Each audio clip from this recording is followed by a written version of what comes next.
time. Are we on? Aloha, everyone. We are live and inspired today. It is time once again for the gentlemen with cocktails, freaks, geeks, and Star Wars sheets. That's what we're going with these days now. So, you know, what up, bitches? I like doing the Yosemite stamp. Okay, partner, Barman. I'm just so hyped up on Red Dead. I am one of your hosts, Gregory Cobrano Wells, also known as Handsome Cobra, and my fellow host, kind sir, introduce yourself. I am Chris Swartzlander, creator of Tripping Over Reality, and currently enjoying my own cocktail. Woohoo! Good evening. Good evening. I know, I'm like the sober one of this jazz. I feel so bad. Next time I'm gonna have to get liquored up with you. But I'm ready to roll. Exactly. Yes, we are. Sorry for the long-awaited episode, folks. It's just, I know I've been busy myself. Week, man. It's only been a week. It's fine. Chris has been busy. I've been busy doing my things, and I say things as in plural because I have like fingers in many pies. Apparently, I can't. I'm like the Rock. I just cannot stop. I mean, I work out. Sleep when I can. Which is one of the reasons why you've got a restraining order. Exactly. Finger in so yeah. Oh God, I know it's a bad choice of words. I guess you know. It's the only thing I can come up with on short notice. You know, you could have said I got a lot of balls in the air. It still would have been bad. Yeah. Oh yeah. There's fingers and pies. I mean, you know, at least it's not cusping that homoerotic venue, so yeah, so I guess it's like, you know. So yeah, I guess it's kind of safe, safe-ish. But at the same time, we've been playing a lot of Red Dead, so yes, we have. That's a good thing. So we are still going to continue the saga of Red Dead as one of the topics that we are going to talk about today.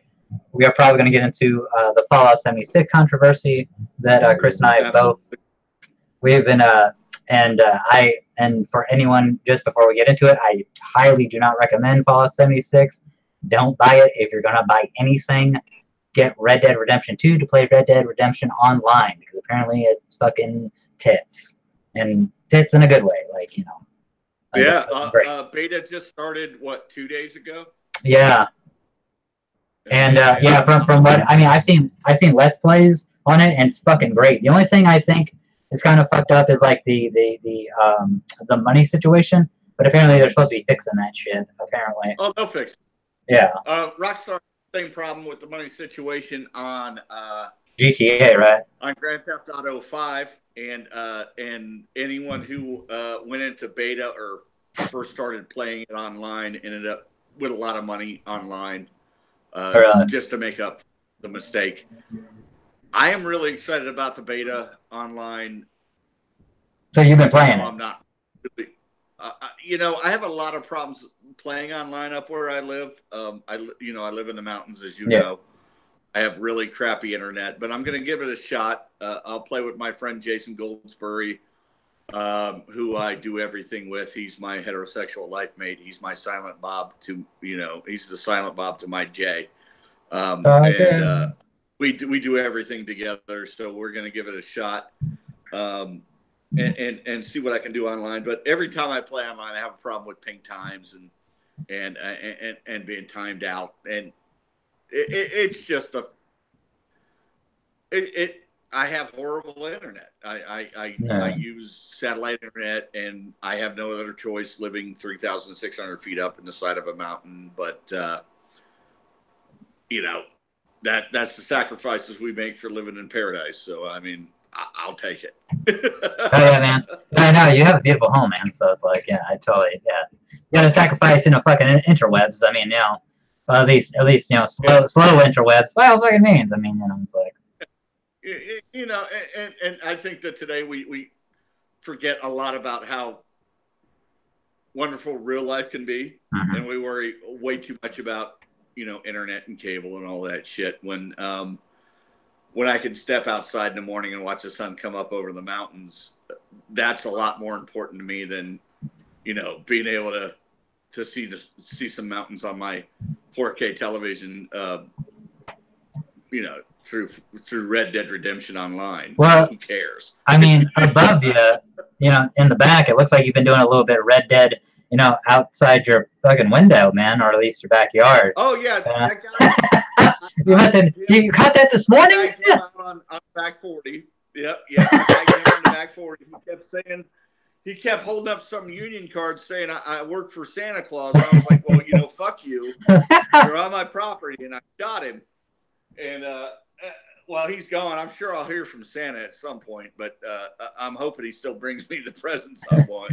Yeah, instead of a lump of coal or Krampus, you know, his fucking downtrodden fucking cousin. Yeah, poor son of a gun. You know what was funny, man? He was just, you know, just like on My Cousin Vinny, he had his cute little deer lips down in the water, and bang! I just shot him. I shot him dead. You killed Bambi's mom. Oh my gosh. But yeah, man. Yeah, like so what's been going on with you, man? Anything good? Anything bad? Same old, same old. Well, as we were talking about prior to the show starting, and anyone locally knows who John Stone was. He was just a great man who was a co-owner of Mountain Empire Comics, and they had the auction of his comic collection this weekend, or this, and I went there and picked up a bunch of books, and you know, I got a lot of great books for a good deal, but the nice thing about it was all the money that was raised on this auction went to his church, which is a fantastic thing. That's what he wanted, and anything I could do to help for his final wishes, and you know, get some new books, which is a nice thing.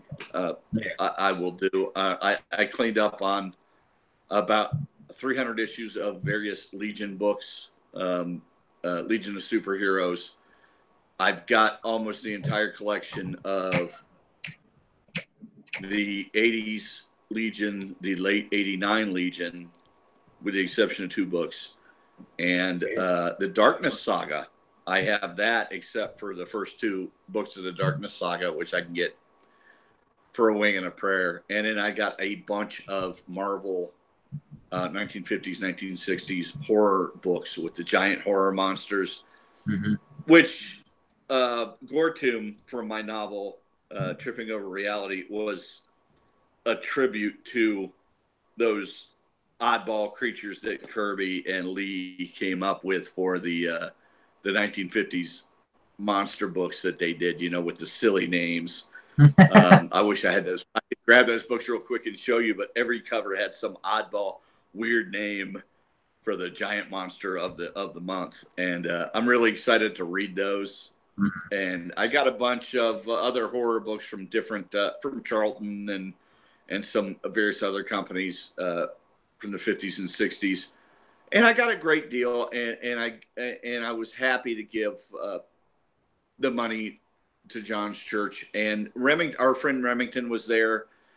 He spent quite a bit of money to add to his collection to help John out, and it was a great cause. And I saw a lot of people there that knew John, and it was a nice get together of people that were familiar with him, and you know, we got to talk and share stories, and we enjoyed ourselves. And you know, other than that, you know, my daughter's up for a little bit at the house, and it's good to have her here. So, you know, I'm ready for Christmas, man. And you, what have you been doing? Oh man, I've been working. Other than turning on the ladies. No, yeah, you know, man, you know, I've been turning on the red light. You know, it's like Roxanne. You know, it's like Sting had to make, you know, Roxanne Part 2, I guess, talking about me, you know. I've always said I'm a lesbian trapped inside of this man's body, so it's, you know, I've been doing that for years. You know. I mean, hey, I used to work out with the lesbians a lot, so, you know, I figured, what the hell, you know? I keep that trend going in the new age and new era. You ever hear that joke about the actors? They're like, well, she's a thespian. Well, I didn't know she liked ladies. No, a thespian. Yeah, I know. Yeah, that's like when someone said, "Oh, she's a thespian." It's like, oh, really? Okay, I guess it's like, okay, is that some type of like uber lesbian? You know, it's like that mega maid, or that like mega lesbo? You know? It's a step above. Like right here, you have lesbians. Right here, you have thespians. Yeah, it's like, you know. It's a Scientology lesbian. I know. There you go, man. It's like fucking Tom Cruise. You know, fucking knows all about that, man. Oh, TC. I think he played like a woman once or something. No, yeah, I've been good, man. I've been doing good, man. Yeah. I saw my brother, because my brother Mark, he lives out in Greenville. I saw him. It was a couple weeks ago. We went out, perused around in Greenville. What did we do? We went to Harbor Freight. We went. Oh, there's a Radio Shack still out in fucking Greenville. No. Like, yeah. No shit, man. No shit. We had to go into it. We were like fucking. What's up? There's still a Radio Shack. There is still a Radio Shack. Yes, Yes, for anybody who's watching and listening, there's a Radio Shack in Greenville, Tennessee. It's fucking. It's amazing. It is. It's like like they even had like a non-cordless wire landlines. They had the landlines from the fucking, what was like the late 80s, early 90s with the spiral cord and shit. You know, I'm like, Jesus. For those of you not in the know, Radio Shack was the place to go for all computer goods, all electronical equipment. If you needed an adapter, anything you wanted. Fucking video games. They sell Game Boy games. I remember getting fucking Game Boy games from there, man. Yeah, including Tandy computers, which was one of the first computer systems that ever came out that was available for home consumption. Tandy was awesome because you had to program everything. You had to write all kinds of program on everything on it. I remember I had one, my brother had one, and it was the big deal. It was before, the big, what was it, Gateway Computers and the cow, the fucking, that went downhill there. It went to the slaughterhouse. The cow went to the slaughterhouse. But well before that, it was Tandy. If you wanted a computer that had a whole, 5 bytes of memory. Jesus God, 5 bytes. And ran DOS. And everything was on floppy disk at that time. Oh, jeez. I remember, man, being in like fucking, what was it? Like primary school or elementary, playing fucking Oregon Trail, man, and Mario on the computer. Oh, heck yeah. It was fucking nuts, man. Oh, heck yeah. I remember the first RPGs on computer were all text RPGs. It was almost like a choose your own adventure book. Yeah. And you would decide what you wanted to do, and the system would roll, whatever computations it would do, and it would tell you the outcome, and you would move on. And that was an RPG back in the day. It was all in the head, yeah, man. It was thank weird. God we moved on from that. We moved on from that, and now we're playing like Red Dead. Well, yeah, I mean that's technically a Western RPG. Yeah, I mean that's a beautiful segue, man. But I do want to talk about Radio Shack just one minute of a minute. No, you're totally good. I didn't mean to steal your thunder because I do want to talk some Red Dead. No, it's just one of those things that's like real quick. Like when I went in, they had a fucking Xbox 360 controller that was new, and it was still in the packaging. And the way that we knew it was new, because it was so fucking discolored and yellow, the packaging. Now the fucking controller looked brand fucking new, because it was like one of those ones where, you could see the controller inside. It was like the clear packaging and stuff. Yeah, I mean, it was like the original fucking packaging for a single controller for the Xbox 360. Wow. I'm like, holy shit. I know. It's like fucking, this is like fucking 10 years old, man. You know, it's like Jesus. You know, and it's still in the package. It's like never been opened. I mean, it has still like the original seal and everything. But yes, well, fucking. You know, that's what Radio Shack was good for before Circuit City, before Best Buy. Yep. If you wanted something, and it was specific to computers or electronics or remote control, whatever, CB radios, anything, you went to Radio Shack. That was the place to go. And unfortunately, they've worked for the most part. But I'm impressed that you found a Radio Shack. Yeah, I mean the only other honestly, I would love to go with you to that Radio Shack just to have that flashback. The fuck, man, yeah, man, yeah, dude. Well, dude, we're gonna have to do like a road trip, man. Fucking. Hell yeah. Hell yeah, man. Yeah, it's like the only other one that I know of is the one in Times Square, like Manhattan. There's one there. But it's like, it's kind of like more, yeah, it's more of like a tourist attraction now, because it's like, really, there's a fucking Radio Shack, so everyone goes in there. You know, it's more like a tourist trap now. Cool. Yeah, I know. It's just because they still have the one in Times Square, you know, and you know, whatever it takes to keep them open, you know. Yeah, I mean that's like just stopping by for nostalgia and buying something, it'll still keep you open. Yeah, that's shit. I mean, yeah. Well, that's like me, man. Like, I used to love, man, going into Blockbuster and stuff like that, like renting movies and shit. You know, I mean, because the problem with me... What's that? I'm sorry. Go ahead. No, I was going to say, no, I, you know, streaming's great and all that shit, but if it's like in a case of you, like where, like, you live up in the fucking mountains and you don't have, like, a cable internet, so you're fucking kind of you're a slave to fucking satellite, which is shit. So now I have some streaming services, but it's a day by day thing. Some days they're good, some days they're not. And there are people that live up further up the road that can't get streaming. And we actually had a video store here called Bulldog Video that shut down last year. Really? And they were selling, or actually, much like Blockbuster, and they were still in business up until last year and of course Redbox killed them. Yeah, so we got red boxes all over the place here. But oh yeah, that's true. But you're right. If you can't stream, what are you gonna do? That's what was cool. That throws you back to the Blockbuster thing. Blockbuster was an event. When you went to Blockbuster, it was a thing. Yeah, you got popcorn, you got candy. I mean, shit, man. I remember when I was like, you know, a teenager, man, and even like my preteens, man, going into a fucking Blockbuster, a local video store and shit. Like, I think we had like a Hollywood Video, we had like 60,000 movies in Florida, you know, or the mom and pop. And that's the thing. Like, to me, and this is what's fucked up is that people don't understand. It's like, yeah, you can get things like cheaper, like a fucking Redbox, and it's great.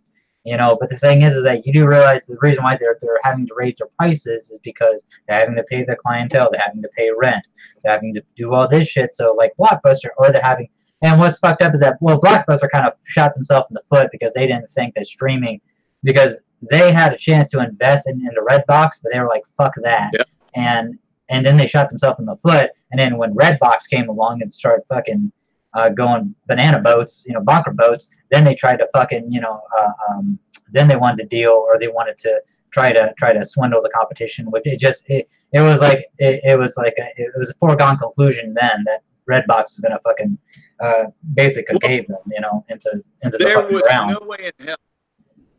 There was no way in hell that Blockbuster was going to ever be able to compete with Redbox, because Redbox takes everything out of the equation. Yeah. You've got no overhead. Yeah. All you have is a box. You've got no salesman there. You're not selling extra product. All you're doing is renting DVDs and games. But see, here's the thing about it, though, man. Just like what you were talking about before, like being an event, like I would actually go up to the people, or like if there was like a rated R movie, like let me see, like I remember I saw Die Hard with Vengeance. I think I was 16 when that movie came out, and I went and I saw it with my mom. Yeah, well, thanks, man. You know, and I came out. They came out. Well, hey man, I came out mid '90s, dude. It's like But Yeah. my mom took me to see it, and she asked. I had already had my first divorce by the mid '90s, but go ahead. Well, thanks, man. I'm making me feel like a fucking pup here, but yeah, so it's like so my mom asked like to tell her like, hey, is there like any graphic nudity or anything? And they're like, no, it's just a lot of swearing. But I mean, nothing that I mean, if they've heard like the S word or the F, they do drop a couple of F bombs in it, but nothing too ridiculous. And so it's like, oh, my mom's like, oh, because my mom, dude, she loved Bruce Willis, man. Like Bruce Willis and Christopher Reeve, those were her guys. I mean, it's like fucking, she loved those dudes. And Last Boy Scout, she was all about that shit, And but yeah, which so is it's like odd because that movie's full of F bombs. Yeah, oh yeah, dude. Last Boy Scout's fucking great, man. Him and Damon Wayans. That's when Bruce Willis was good Willis, man. Now he's just doing straight the fucking Redbox shit, I mean, talk about fucking Redbox. I mean, but he has like fucking child support. Him and Nick Cage, man, they got fucking child support and alimony and shit. Well, Bruce Willis he was kind of a jerk to Stallone for the Expendables. Well, he was a jerk to Kevin Smith on Copland. I mean, the guy. Yeah. Yeah, not I mean. Copland, but Cop Out. Cop Out, yeah. Well, yeah, Copland. Well, that had Sylvester. Yeah, that had Sylvester Stallone and Ray Liotta. Yeah, it's a good movie too. If you get high on your own shit, it's over. Yeah. Well, yeah, I mean. Learn that from Well, yeah, I mean, but yeah, it's like from fucking Kevin Smith talking about Bruce Willis. I mean, that guy he hates people who just like, oh, Willis, you're the man, Last Boy Scout. Like if we were to do some shit, hey, we really liked you and fucking, blah, blah, blah. I mean, the guy's like, okay, whatever. I mean, the guy's like a real dick. It's like, what the fuck, man? It's like, I'm saying, hey, man, you are really good in this. I'm not a fucking fanboy. I'm just saying, hey, dude, great job. Fuck you then, you piece of shit New Yorker. Shit, I mean, because that's how it would be. It's like, motherfucker, my family's from New England, so fuck you. It's like, go Pats, man. Bruce Willis is not hurting for money. I mean, the guy's been around since when I was a kid. I used to watch Moonlighting. I mean, that was a show that Silver Shepherd, man. I mean, it's like, and I loved it, and I didn't think Bruce Willis was going to ever do anything after that, and then he became this huge star. Yeah, and Blind Date. It's not like he's ever going to be hurting for money. So no. I don't think he ever has to work again. So well, he's doing shitty movies. He's just doing it for points. Well, he's doing it because he has alimony, because he's still paying Demi Moore alimony. Fucking. I don't know. I don't know how much of that is true. She makes a lot of money. She got married again. I don't know if he has to pay alimony because she got married to Ashton Kutcher, and that motherfucker ain't doing shit. So I don't know how much of that is true. I mean, he might just be doing movies for movies. I mean, he may. I mean, I am looking forward to see. But Nick Cage does some shitty fucking movies. Yeah. I mean, there is a movie, man, that just came out. It's called Mandy. I do kind of want to see that, man, because I've heard really good. It's great. Oh, have you seen it? Great. Yeah. It's great. I am not a Nick Cage fan. I don't like him. He overacts on a lot of shit, and he even overacted a little in Mandy. Really? But the film itself is the most metal film I've seen in the last 30 years. I just seen him with that fucking axe, man, or that fucking looked like a scythe axe thing, double. It's like, I'm like, damn, dog, all right, I'm gonna have to see this shit. Yeah. At the beginning, I mean, the movie itself is a little at the beginning is a little artsy. I think they kind of got into themselves a little bit.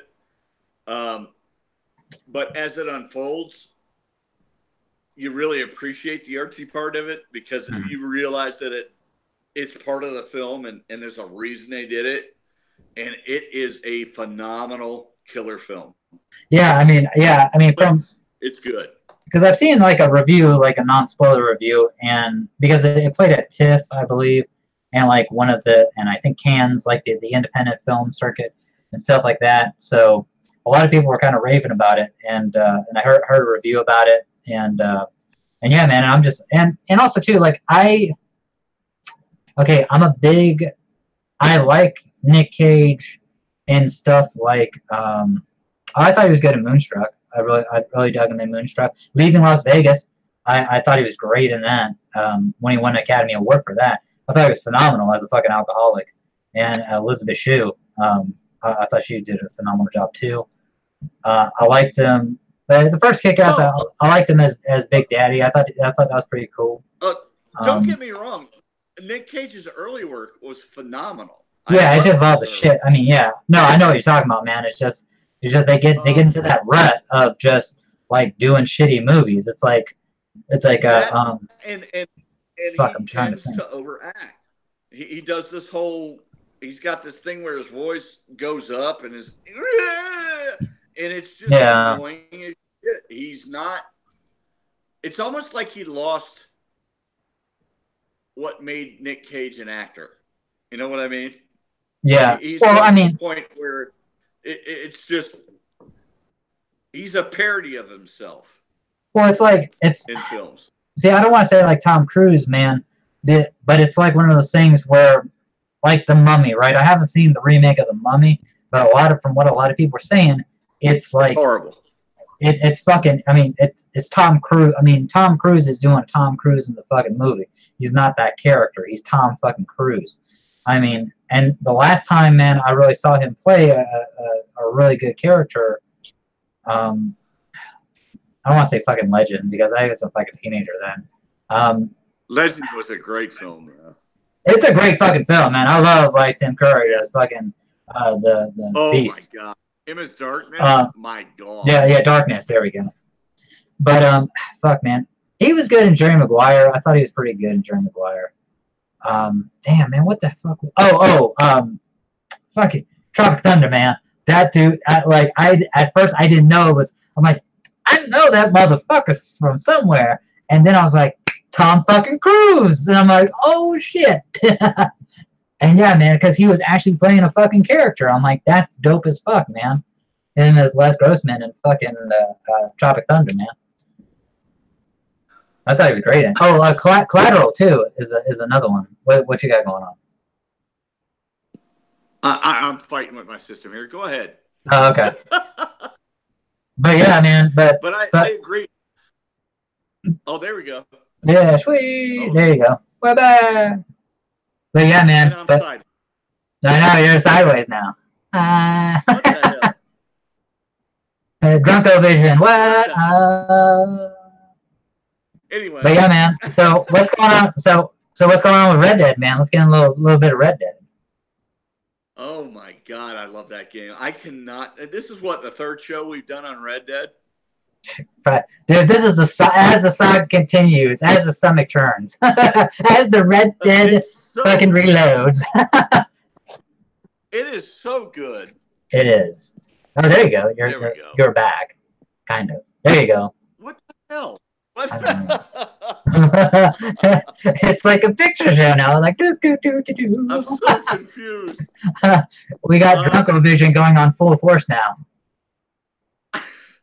There you go. It's such. I mean, I cannot.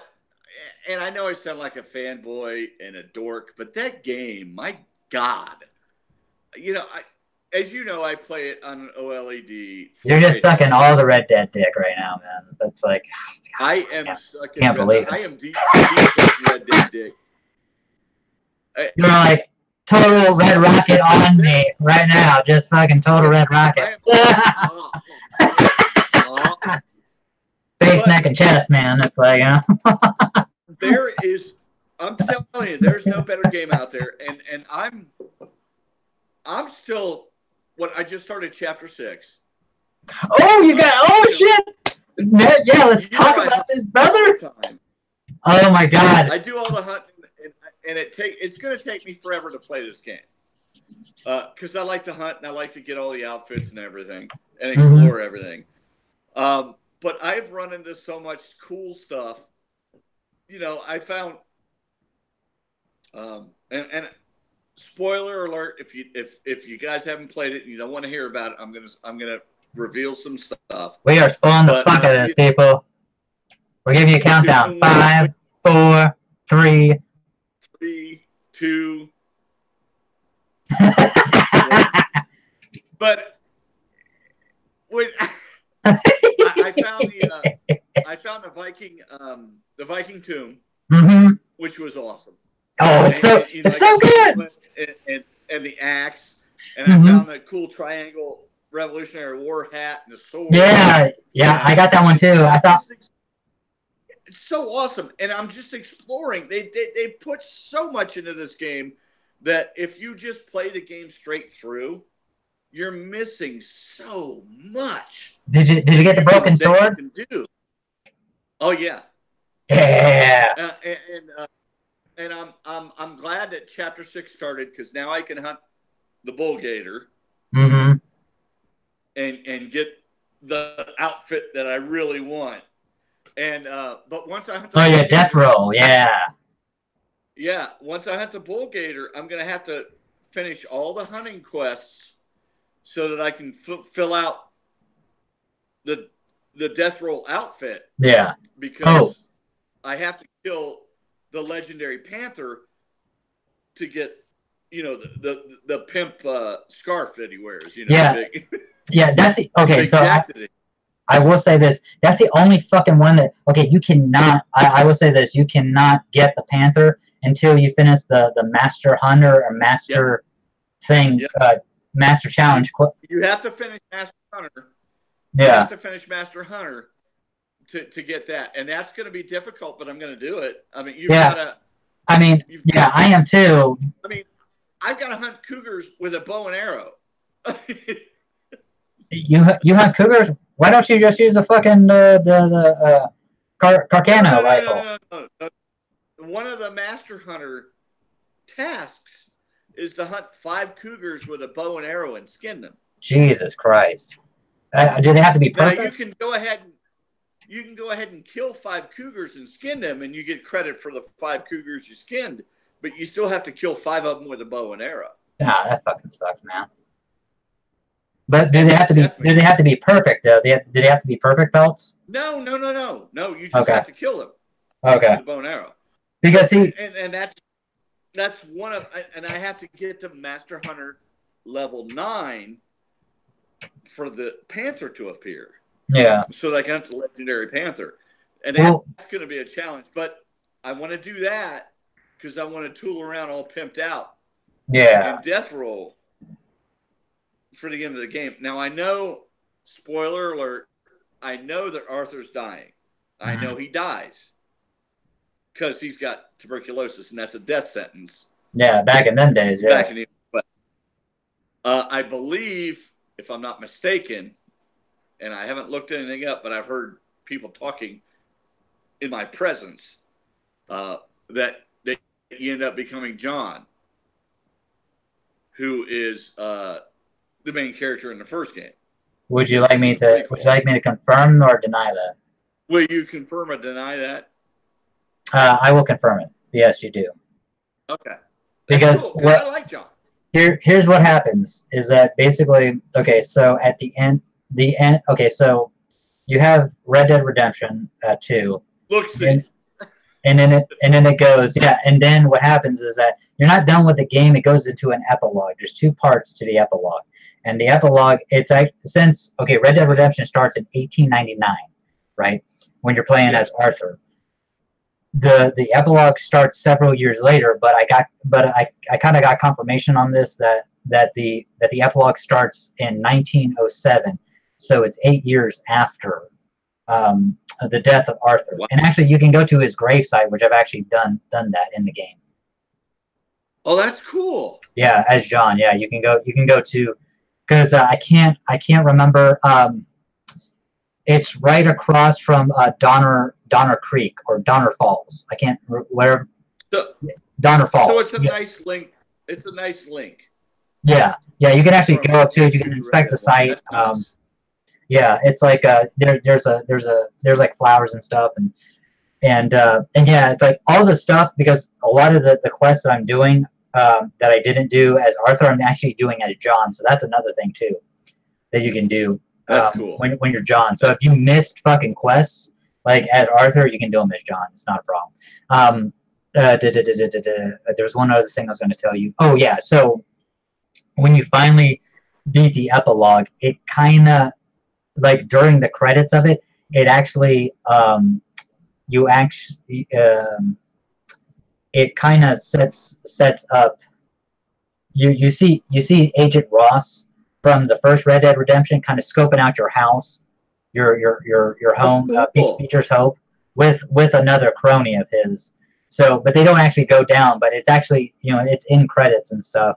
And you while the credits are going, because you'll see like the name of the people and stuff, and then it'll have like scenes of, and then you'll see one with Agent Ross and stuff, and one of his cronies, and they take the binodes and fucking scope out your home, and they're kind of like agreeing, yeah, we'll get this motherfucker soon, and basically, so the that like post credit scene, I guess you could call it, it sets up like because Red Dead Redemption 1 starts in 1911, so what was that, like 4 years? 1907, 1911. So basically they've been tracking John for like 4 fucking years, basically. And so Red Dead is so effective because I love Arthur Morgan. I do, man. Yeah.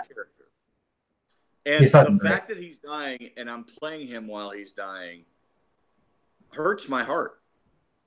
That's how good the story is. Now, are you doing good? Are you being a white hat or a black hat? I'm a good. Okay. I'm at max white hat. Did you get the hero pearl grip for your capital revolver? Yeah. Did you get the gunslinger one too for the double action? Yes. The ebony, gunslinger. Yeah. Oh fuck yeah, man. They've done such a good job at developing the character and the voice acting and the direction that I am really emotionally affected by the fact that he's dying in this game. Yeah. And it bothers me that I can't finish the game out as him because he's dying. Well, yeah, and I like John. Yeah. Well, see, and I liked him in the first game. I'm sorry. No, you're good. No, I keep on interrupting you. No, please go ahead, man. I'm sorry, dude. And I liked him in the first game. I'm just really emotionally affected by the fact that a fictional character in a game that I'm playing is dying, and that tells you what a great job they've done at producing this game and directing this game and voice acting this game. And you see him deteriorate before your eyes. When you play as you find out he's got tuberculosis, you can see the redness in his eyes and the sickness as it starts to devour him, and you really feel for the character. And when you are calming your horse when he's upset and you're coughing while you do it, you realize that this character that you're playing is dying, and it's sad. It's sad, and it really affects you. It's good. It's good stuff. Well, and that's like, man, like I don't know, fuck, man. That's like Micah, man. Micah Bell. He's such a fucking cunt, man. In the game, I hate him. Especially, man, because I don't know like how far you're into chapter 6, but man, don't tell me whatever happened. No, I won't. But he want him dead. Yeah, I will say this, man. As chapter 6 progresses, that motherfucker gets more meaner and meaner to fucking Arthur. Even though he knows that he has. See, Arthur doesn't come out and say, "Hey, man, I have fucking tuberculosis." Everybody fucking knows there's something wrong with him. He's either fucking dying, or something's going on, like with him, where it's pretty fucking fatal. But he's not giving it, not giving anybody any clues or anything. you know, they're just saying, "Hey, surprise! I have fucking tuberculosis. Y'all gonna fucking die probably, you know, maybe." And if you're around me, but he just kind of keeps to himself. But it's also too, it depends on like what you play, because like I went full on white hat, and like the redemption shit, like because there are redemption quests in the for honor. I because I did all of them, and I actually unlocked the when I finished the game. Because I finished both epilogues, and once I beat the game, it actually gave me the trophy, I guess, the finished all honor quests, and I didn't know that was a thing. Cool. Yeah, and That's or cool. honorable quests. That's what they call it, honorable quests. Yeah. Because I guess there's one if you go full on black hat, like if you go full on red, and at the other side. But I'm gonna replay this and play it as black. Oh yeah, I plan on doing that too, because I want to see, because I know that. Remember when, you know, Arthur would have those flashes of like a stag? Yeah. And his, like before he wakes up. If you go black hat, it's a wolf instead. Oh, cool. Yeah. Cool. So that's I kind of learned that. I accidentally learned that out. I mean, I went online. I needed some help, you know, in a certain area, and the guy just kind of said it. So I mean, I didn't mind, but I was curious as to like if it would stay like a stag, like an elk or buck. I'm guessing it's a stag, you know, and or and there's so much in this game, and there's a lot of DLC that's supposed to come out, that it's worth playing again as the opposite of what you played it as before. Yeah. Well, you know, yeah, so because that you can bridge that gap between the DLC coming out and you finishing. Is there DLC coming out, really? There's a season pass. Oh yeah. Oh, is there really? There's a season pass? Shit, I didn't know that. There's a season pass. I bought the Ultimate Edition, and it has a season pass attached to it. Well, damn. Yeah, okay, yeah. I mean, that makes sense. I mean, see, I got the standard edition. Well, technically, I got the pre. Oh fuck! What do you call it? Yeah, I got the Warhorse, and I got the Survival Kit. And I bought the Ultimate Edition, so I got the Thoroughbred. Mm-hmm. And some other goofy horse, and oh, dude, I found the white horse, the Arabian. Yeah, horse. The Arabian white. Yeah, up in. I found that too. I've been there twice, and I've been. You know how long it took me to get that damn thing because it kept bucking me off. How long? Oh God, it was forever. It was forever. I actually got fed up at one point. Went back down south, did submissions, and came back up and got him. Really? See, that's like, okay, let me ask you a question. Where is, I mean, I don't mean to get off topic here, or I mean, it's Red Dead, but I mean, it's this kind of segue, or deviating, sorry. Where is the best place to find perfect rabbits? Because, man, I'm having a hard time trying to locate these motherfuckers. Dude, they're all over the place, but the problem I know. But the problem is they won't stand fucking still. You got to shoot them just right for them to be perfect. Yeah. When you collect skin. Yeah. Because see, I have the varmint gun, the varmint rifle. The best time to do it is after you get your red eye to show the vulnerable spots.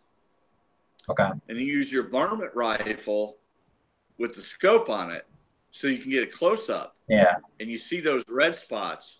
You hit them in those red spots, and you'll still have a perfect pelt. Okay. But I mean, like, where in the game do you like? Because you know how like there's like Emerald Ranch, there's fucking Grizzlies, there's Dude, they're everywhere. They're everywhere. The perfect rabbits are everywhere in the game. Really? Okay. But the problem is when you kill them still being perfect. Yeah. Well, see, I've slaughtered a ton of rabbits that end up being poor to good. Really? Oh yeah. Hey, have you got? Because I shot them wrong, you know. Yeah, and that's what I've got one because of the mail-in quest, right? Yeah. I got one rabbit and one squirrel so far that are perfect. I think you have to have. Oh yeah. Well, see, okay, so I'm doing the bounty hunter. Oh no, I'm sorry. Well, the bounty hunter. you got to get like 2 beavers. You got to get 2 perfect beavers to get the jacket and 1 cowhide.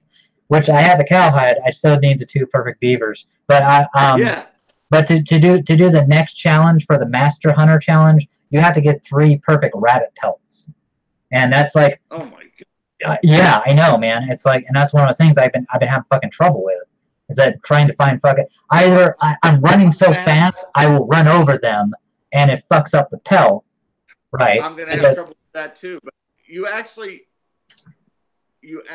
I'm sorry. No, you good, man. You actually have to hunt them. I mean, you put the cover scent on and you follow their trail, and you got to track them with your horse. Yeah, I mean, that's what I've done. Yeah, and it's a pain. It's a pain in the dick. Can you put down the bait to bait them? I haven't had any bait work yet. Really? I haven't. None. I've used predator bait several times and not attracted anything. Or the herbivore? So have you tried I haven't used the herbivore. Okay. Yeah. No. Because I've used that, and I've got an elk to come, the herbivore, or herbivore, whatever fucking pronounce it. Herbivore. Yeah, yeah, that word. But yeah, man. Oh, dude. So since you're at chapter 6, bro, so what'd you think of the fucking Saint Denis heist? It was awesome. Fucking, do you see what happened to Hosea? Or Hosea? I felt so bad when he died. You know what kills me about this game? Like I was saying, with Arthur, they make you so emotionally. This is the sign of a good story. This is why I'm a good writer. My books are like this. I invest you in the characters. I make you love them, and then I fuck with you. That's the sign of a good story. So what you're saying is that you're like a George R. Martin, where it's like, hey, I'm going to invest you, and I'll get you so wrapped up in these characters, and boom, they're fucking dead, baby. Exactly. That's like any good drug dealer. They hook you a little bit, and then bam. First hit's free, and then it's like, it's Hosea. I loved the Irish kid. What the hell was his name? Sean. Yeah. I knew it was Sean or Pat. It was yeah. Nick Flannery or some shit. It's like, Nick Neely. Yeah, write me some hate mail, you Irish fucks. But anyway. Young Chris will look at the shillelagh and go to town on you bastards. AmericanFlag@hotmail.com. So,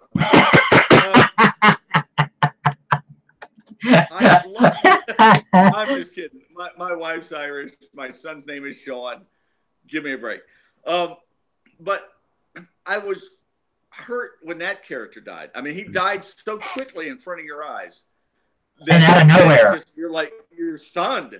And then they killed Hosea, who I just loved. I mean, he was an old dude. He's ready to retire. And you just kind of respected him. He was smart, and then bam. That Pinkerton dude shoots him right in front of you. You're like, fucking Milton, man. Well, see, I thought Jose was gonna get some of that Breathwaite pussy, man. I was like, damn, him and Catherine Breathwaite, man, they kind of fucking all right, man. They're gonna have a little thing on the side. Hosea.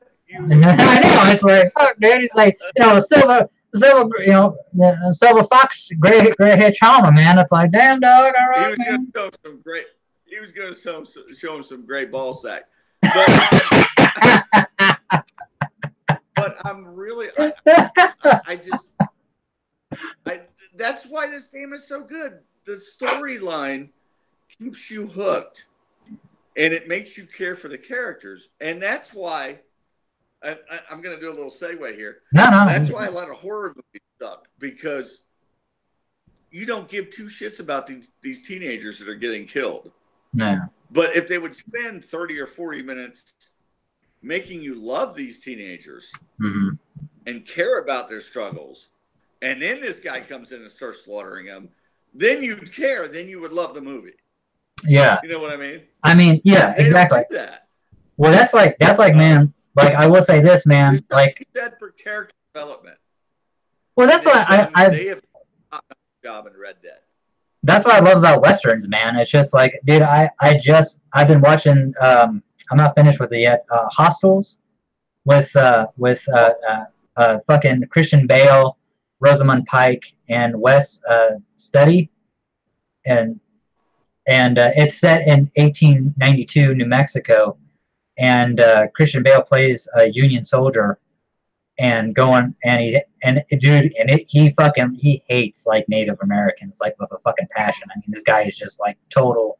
He plays Captain Joseph Blocker, I believe his name, and he's just like, dude, he's like fucking. I have nothing but just utter hate because yeah, and the guy he has to transport this gentleman by the name of Yellowhawk, and he actually was in fucking war with him, you know, and he captured him, but Yellowhawk actually has cancer, and the thing is that and the thing about Joseph Blocker, he's about to retire, and this is his last mission because basically he was like, I'm not transporting this guy anywhere, I don't care, and he's telling this to the colonel. He's like, basically, you can piss off. He's like, listen, look, I know how much you've given over 20 years. It would be kind of fuck. And he's like, well, you know, you'll have a dishonorable discharge. He's like, I don't give a fuck. You know, damn the fucking honorable shit. And he's like, well, you won't get your fucking pension. And I know that you want that. It'll be kind of fucked up because I know that men in the military, you know, they look for that pension in the mail. So you're going to do this or you're not going to get that pension. So basically, you know, he reluctantly, you know, does it and shit. But he also picks his own team to escort this guy and his family and stuff like that. They're escorting him from New Mexico all the way to Montana. Excuse me, I'm sorry. Wow, that's intense. Yeah, I've only seen the first half of it so far, and it's fucking brutal. I mean, the fucking first 5 minutes, I'm like, God, I won't spoil it, but man, when you see like just like the first, it's like first 5 to 10 minutes, what fucking happens, man? In the first, I'm like, God damn! I'm like, Jesus Christ! I'm like, I got even kind of shook up, man. I was like, fuck, damn, you know. I really wish that in Red Dead they explored a little more of the Native American issue. You're not there. It was not uncommon. Okay. It was not uncommon, especially during the early Western expansion, and I'm talking about expansion into Ohio, Pennsylvania, and stuff like that. That it was not uncommon for white settlers to be kidnapped to replace members of families and tribes, because it was their belief that instead of killing the enemy, that they could use them to replace their dwindling numbers, to make them family members. Yeah. And they would make them run the gamut, and the gamut was, you know, them running through a thing of them of people getting clubbed and beaten until they got to the end of the line. And once they did, they were treated special. They were treated like family. And I wish that that Red Dead would explore the Native American struggle a little more. Okay. Than they did. And I will not spoil it for you, but okay, have you done the thing in Saint Denis with Rainsfall and his son Eagle Flies? Yes, I did. Okay, I did. There's a reason that where the writer Evelyn Miller, it's like because you see him outside and stuff. There's a reason why, and I won't spoil it for you. There's a reason why it was yellow. It's a main story. Chapter 6, where you're at. You get further into it. That's all I'm going to say. You're going to love it. I promise you. Because I got fucking teared up, man. I got fucking teared up. Because what Arthur does, I want to fucking spoil it so bad. Dude, you're gonna fucking love it, dude. But all right. I will say this. Remington and I were talking about this game because Remington bought this game. He bought an Xbox One to play this game. It's beautiful on the Xbox One, man. And he said, and I feel that he's right, that Arthur Morgan is probably his favorite video game character in years. Yeah. And to me, he's my favorite video game character of all time at this point. Well, see, what I like, they wrote him so well. Yeah, what I like about Arthur Morgan is that basically he's kind of like an amalgam. He basically has like the voice of John Barenthal, basically Shane from Walking Dead and Punisher Netflix. He has the demeanor of William Money, aka Unforgiven, Clint Eastwood, fucking Man with No Name, and he also has the swagger slash cunningness of Val Kilmer's Doc Holliday from Tombstone. Yep. And he's and a that's, man's man. Yeah, and that's he's and a man's man. And honestly, I got into a verbal fucking jousting with another coworker about how they're like, oh, they're on John Marston's dick, and I'm like, no, it's all about Arthur Morgan, dude. And he's like, dude, Arthur Morgan. I'm like, dude, John is just kind of like, well, I think so. I guess so. I guess I'm gonna save my son. I guess this. I guess that. All right, Dutch. Doesn't think. I mean, and that's a little harsh on John.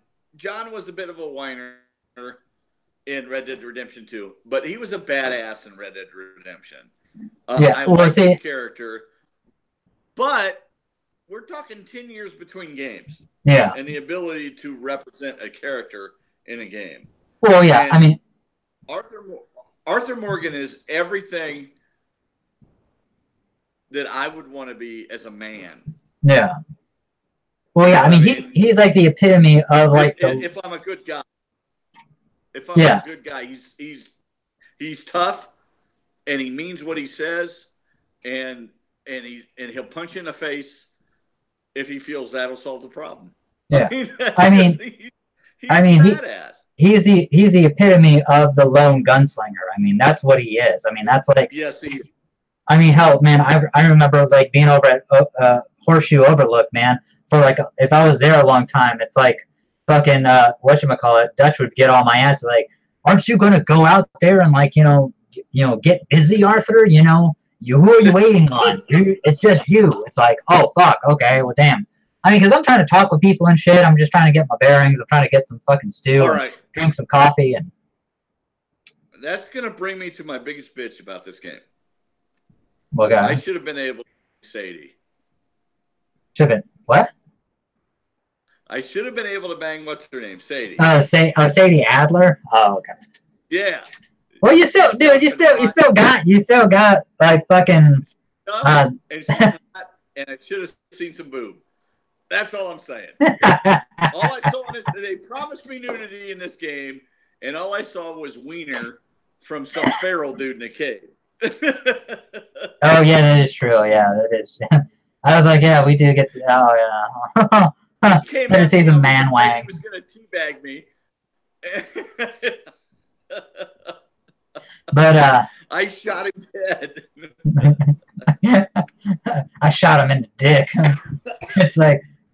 Listen, I'm coughing like I got TB. There you go, man. Yeah, I know. It's like you're all like hypochondriac in this shit. It's like, oh, I think I have TB.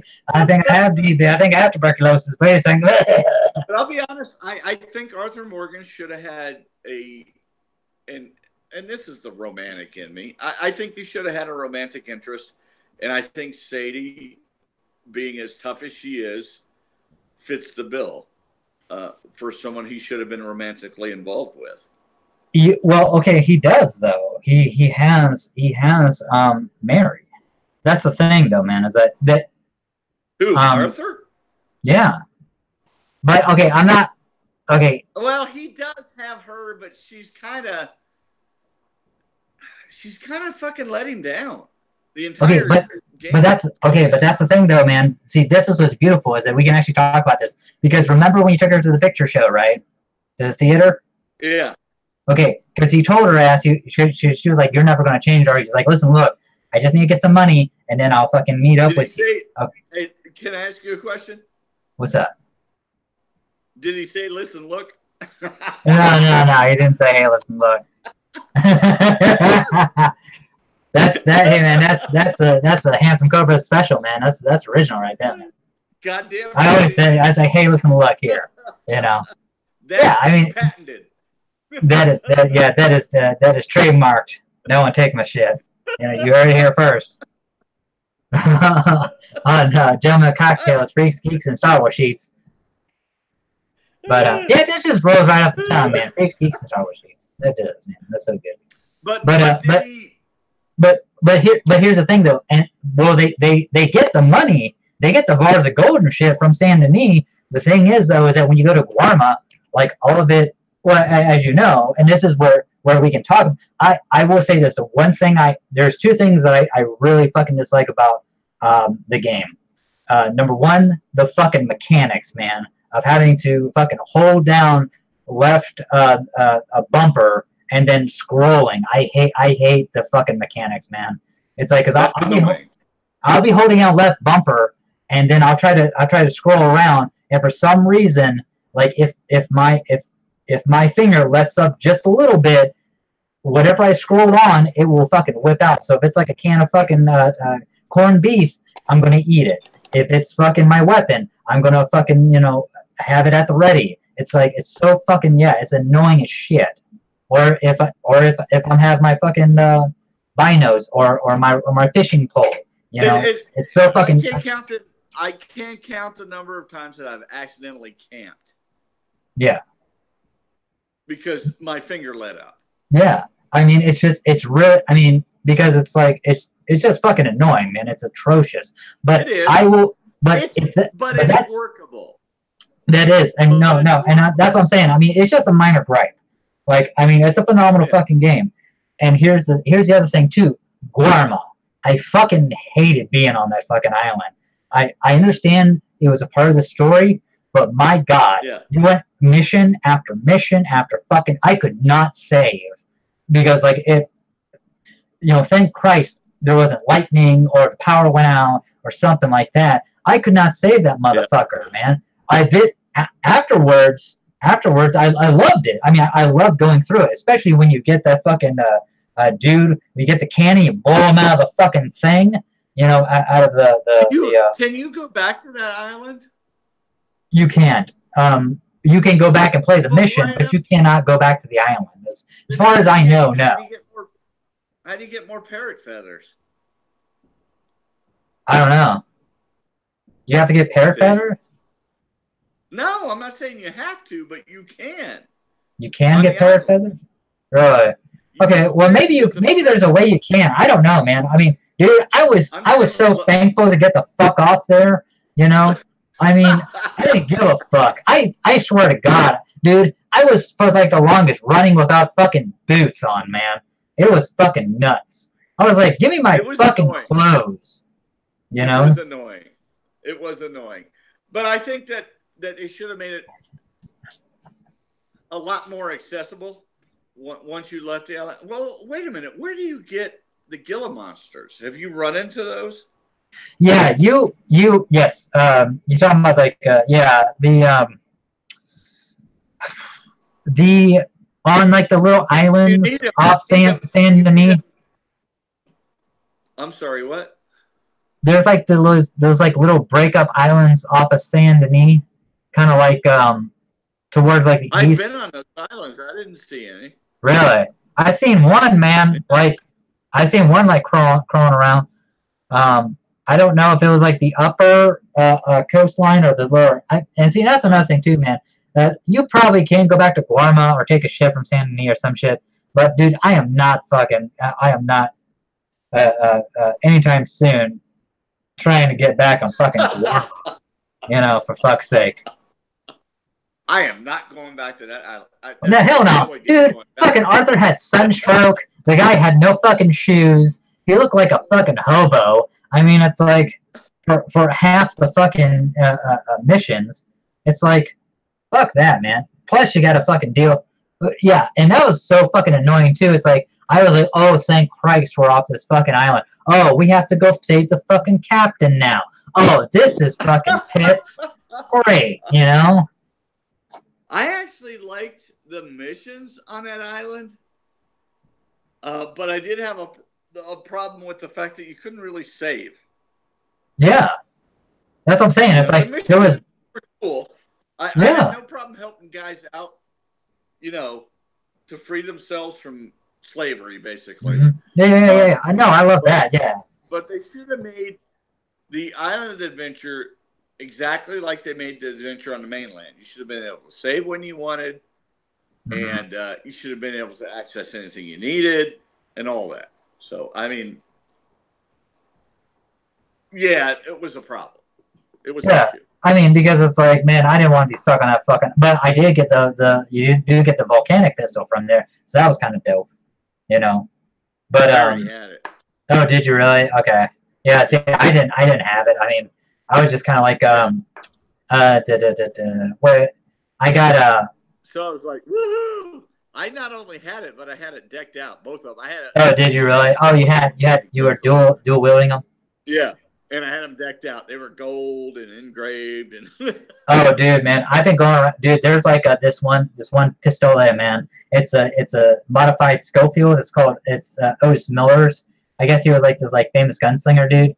And it's like there's two treasure maps that you have to get that combine them. It shows you where the treasure is, and it's in New Austin. So you have to wait till you're in like until the epilogue. But I mean, I got that shit, cool. and yeah, dude, it's gold, and it's gold, and it has a pearl, fucking white grip on it. It's so cool, man. Like I use that as my offhand. I mean, what was your other gripe? Oh, just the Guarma stuff, the mechanics of it, and Guarma. That's all. I mean, I understand like when like the gripes of Guarma is because okay, so like when I was rescuing Javier, dude, I got to the fucking rocks, right, and I was at the very end. I mean, like where fucking Dutch was like, "Hey, cover us while we get to the fucking thing," and all of those fucking dudes come out and they start shooting at your ass, dude. Like wave after fucking wave, and I'm just like, oh my god, dude, I'm about to die here. So I die, and I try to restart the motherfucker from the checkpoint, but my game locks up, and so I had to go all the fucking way back to the beginning of it, and I was like, this is fucking shit, That's what fucking, and that took me 20 goddamn minutes, man, to get up to that fucking, because I was at the tail end, and I knew it too, and I was like, son of a bitch, And I had to work, so it's like, it's not like I was off, and so I was like, man, fuck it, damn it, So I'm going into work all pissed off, So honestly, what you're telling me is that you were mad you had to go to work. That I was mad that I had to go to work. Well, no, I was mad. Well, at least when I went through the second time, I knew what the fuck to do, At least, like get behind. Let's back. Greg, I love you. What's up? Let's back up a little. Wait on. You were mad that you couldn't finish your missions and all that before you had to go to work. No, I was mad because I spent 20 fucking minutes on this damn. It didn't matter.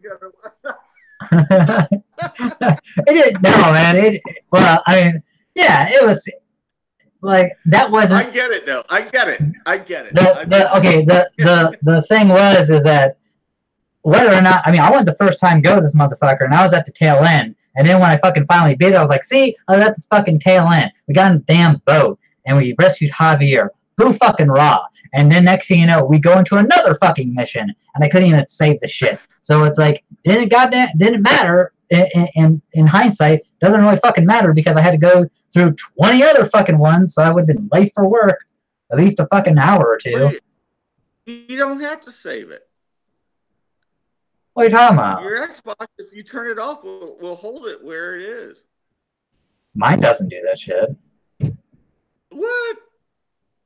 Wait, oh, you mean leave my Xbox on the whole fucking time? Like I'm going to work and then come back? Turn your Xbox off, turn it back on. It should be at the exact same spot you were in when you left. Well, you probably put it in rest mode. I just shut it off like completely. Oh well, yeah, that's not my fault. But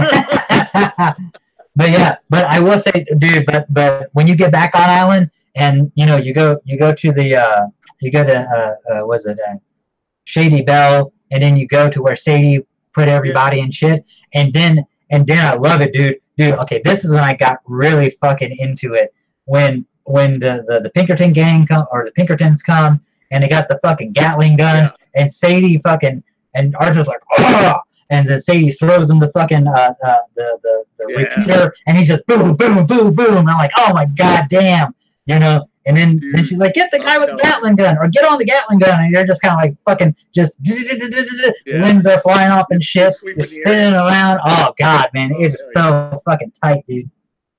It is awesome. I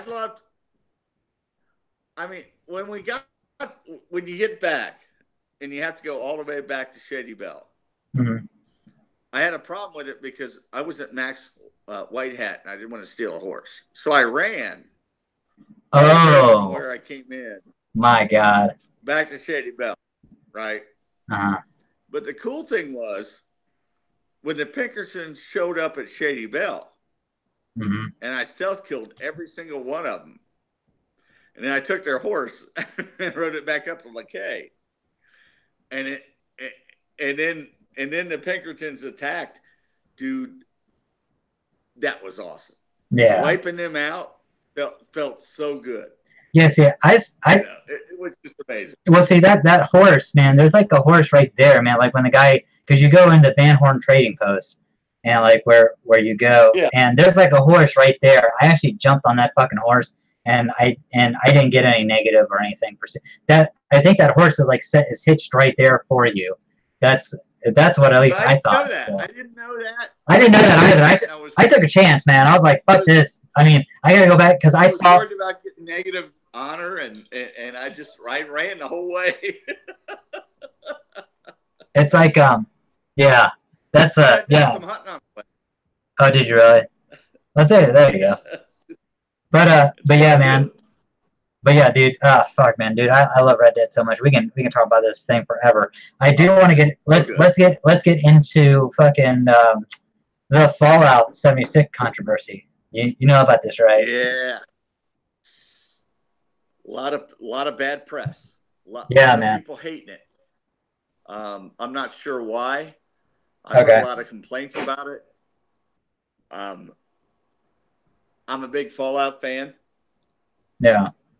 I played them all, but I heard that this one had some definite issues. So as far as I know, one of the big ones is like when they were in beta testing, the thing was that if you were on the PC, basically the game launcher, like the application launcher, if there was a bug in it to where if you clicked on the application launcher, it would delete the whole fucking game, and it's like 50 some odd gigs of the game that you have to fucking re-download. Yeah, no shit.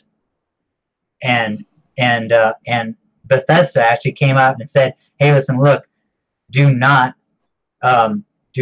click on any part of the launcher or the application launcher, and then until further notice, because it wiped the whole fucking game off your shit." And you have to re-download it.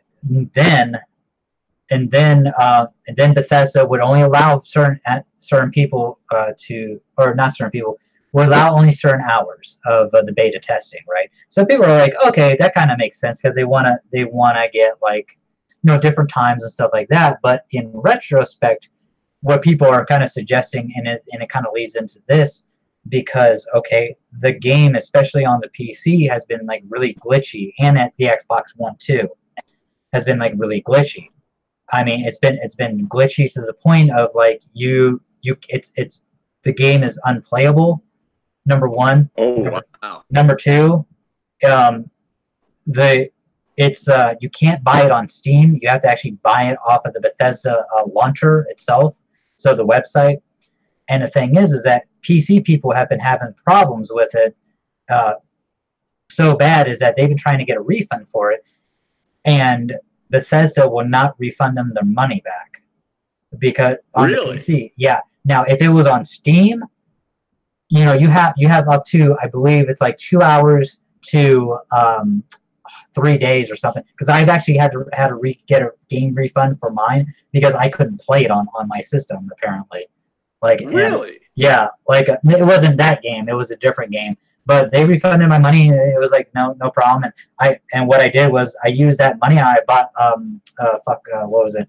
Ghostbusters, the video game, on Steam. You know, because I really love Ghostbusters, and it was only $10. So I used the money. So money went somewhere. I mean, but the thing is that, and also too. So now they're being sued by. They have a class action lawsuit against them. Like 200 people have basically and it's not a petition. It's an actual fucking lawsuit. Like this law firm company. It's an Italian law firm company, and it's a class action lawsuit against Bethesda because basically they're saying that okay, number one, you gave us a shitty product. No, number one, also two, they just did an update. Guess how big the update was? How big? Fucking huge, but just like a gig, 2 gigs, 10, 20, 56, over 56. What? Over 50. That's a whole fucking game. That's half a fucking. That's a third of Red Dead. Look. I'm gonna say three. 2/3. Sorry. I'm gonna say this would probably make a lot of haters right now, but I give 2 squirts about PC gamers. However, I mean, look, buy a fucking console. Quit being a cheapskate. But it's not just but it's console too. It's Xbox.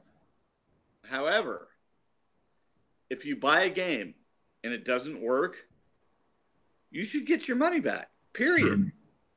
Period. This may sign the death knell for Bethesda Studios. They've had issues before. Yeah. And this may be the capper. They've got to stop. And honestly, Bethesda's not the only studio that does it. They've got to stop rushing games out without them being finished, hoping that they can finish it post-launch. That's got to stop. Well, all it does is fuck the consumer. Mm-hmm. Well, that's like I found glitches in Red Dead, but they weren't fucking as bad as fucking this shit, man. And I've seen, and the thing about me is that I've actually seen Let's Play fucking stuff of Fallout 76. I mean, I haven't played it myself, but I've seen Let's Play of it. Also, too, like I work at not Best Buy, I used to, but I work at GameStop in the Johnson City Mall. If you ever want a fucking autograph, just hit me up. Yes, you want to see him GameStop Johnson City Mall.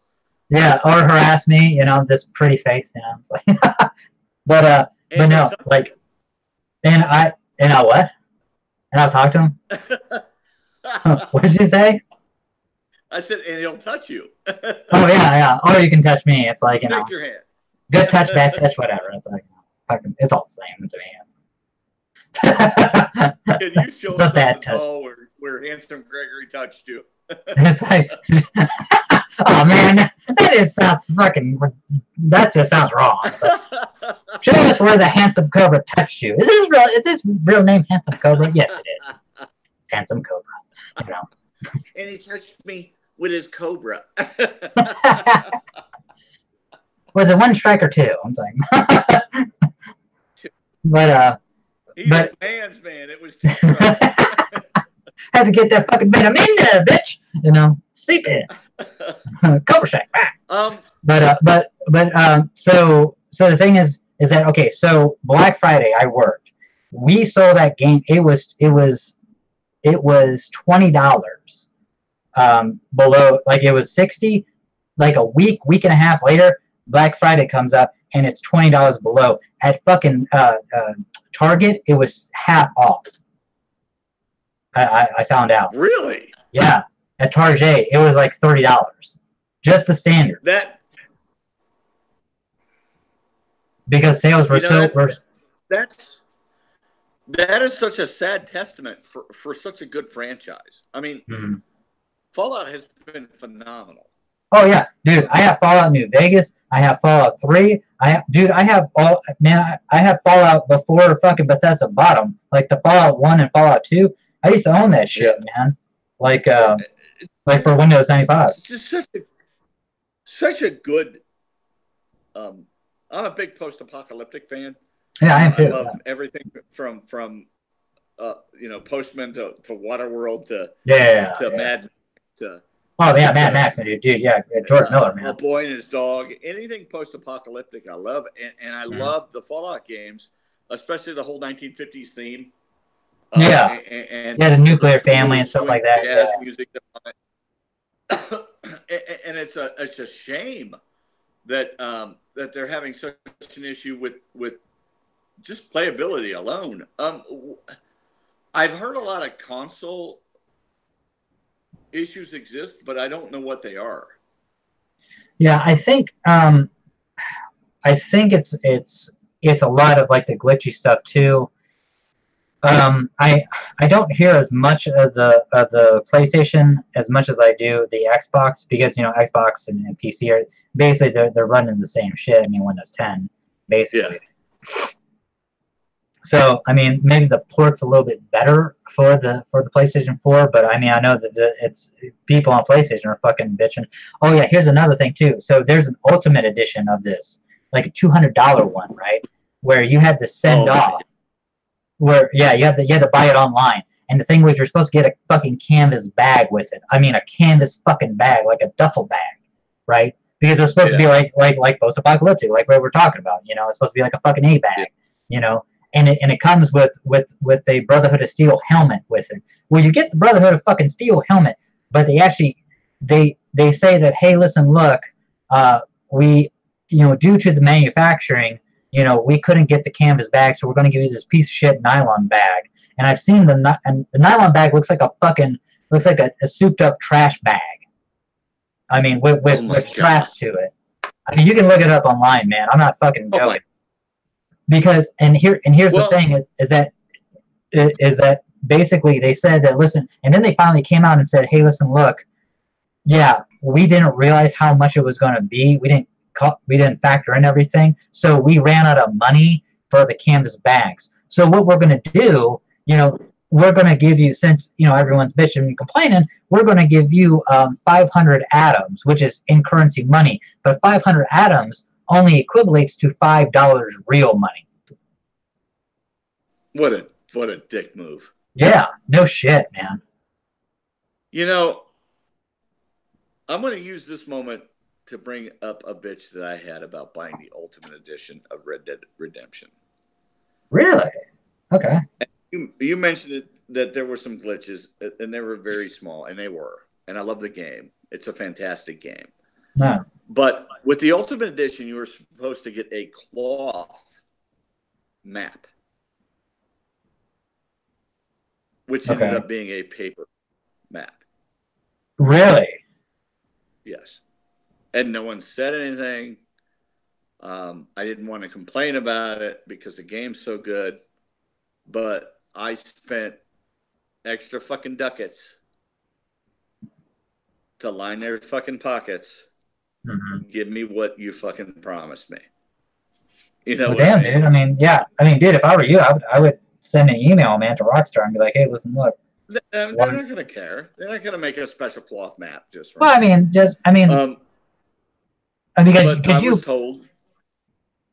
I'm sorry. Go ahead. No, I was going to say, like, you bought it. You bought the physical copy, right? Not the digital. Yes. Yeah, that's what I'm saying. Yeah. It's like, because I actually had a gentleman come in and said, hey, listen, look, we were supposed to get extra perks with like the Ultimate Edition. Okay, he bought the Ultimate Edition, but he bought it online. And he was like, oh, well, we were supposed to get like physical stuff. And they're like, well, if you bought the Ultimate Edition online and not the physical copy, you don't get that extra stuff. So yeah, you don't. The physical. Yeah, I always buy physical. I never buy digital. Yeah, I do too, man. Unless there's no way. Trade. Shit. Because I'm a huge GameStop customer, so. There we go. I'm going to throw that name out there again. I'm a huge GameStop customer. Wink, Hopefully wink. I'll get some discounts. I've been a customer there for 20 years. But it just bothered me that they promised one thing and I ended up getting another. Now, everything else was right. I got the Steel book. I got all that I was supposed to get, but I was told by a GameStop employee that the map was supposed to be cloth.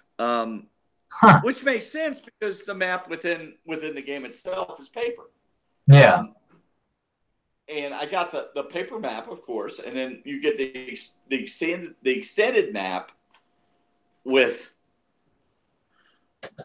all the other stuff that was from Red Dead 1 added into it to show you where you are. But they said it would be cloth. They said it would be cloth, and it wasn't. So see, the only paper. I mean, the only thing I can think of that basically it was cloth at one time, and maybe like they just kind of shit. Rockstar. I'm sorry, man. My headset is like doing some. That's all good. Crazy shit. It's like because I'll lose like hearing in like one earpiece, but yeah. But I'm not trying to make excuses for the person, but maybe like one time they said it was cloth, and lo and behold, it just came out fucking paper. I mean, that sucks, man. Yeah, yeah. But you know what? That's fine. But give me what you said you're going to put out. Yeah. You know? But I mean, that's the only bitch. I mean, the game is phenomenal. So I don't care.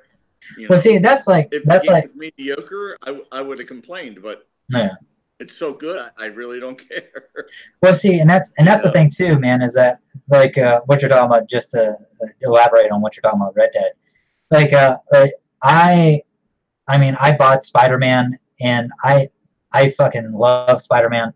The new DLC, Turf Wars came out for it. You know, I have the season pass for that. I just fucking downloaded it, and I still haven't fucking played it yet. Not because I don't want to, because I really do. It's just that I'm so immersed in Red Dead still. Because even though I beat the story, number one, I want to go around and because I'm doing dinosaur bones. I don't know if you found any of those. Like I found one. I found 20 of them so far. And did you mail off the dinosaur bone yet to get the quartz? Yeah. Okay, because that quartz is for one of the talismans. I think it's the boar talisman. Yeah, because I have all the fucking talismans. I have the alligator talisman. I have the bison, the bear, the boar, and the raven. And you can wear up to 2. You have all the talismans. Some of them are automatic. What do you mean? What I mean is you can't equip them. They're just there. Well, no, you can't. You can. You have to go. You have to go into like your wardrobe. You can switch them. Huh? I know. Oh, okay. I've gone into my wardrobe, and the other one I can put on is that first one I got. The other ones I can't equip. So you have the raven and. No, I don't have raven yet. You have the alligator one. You don't have the alligator one, right? No, because you haven't got the legendary one. Okay. Do you have the bison yet? For the legendary bison, or for Tatanka, or what? Well, yeah. So to get because you gotta have the ghost bison to get the bison talisman. I have it, yeah. Okay.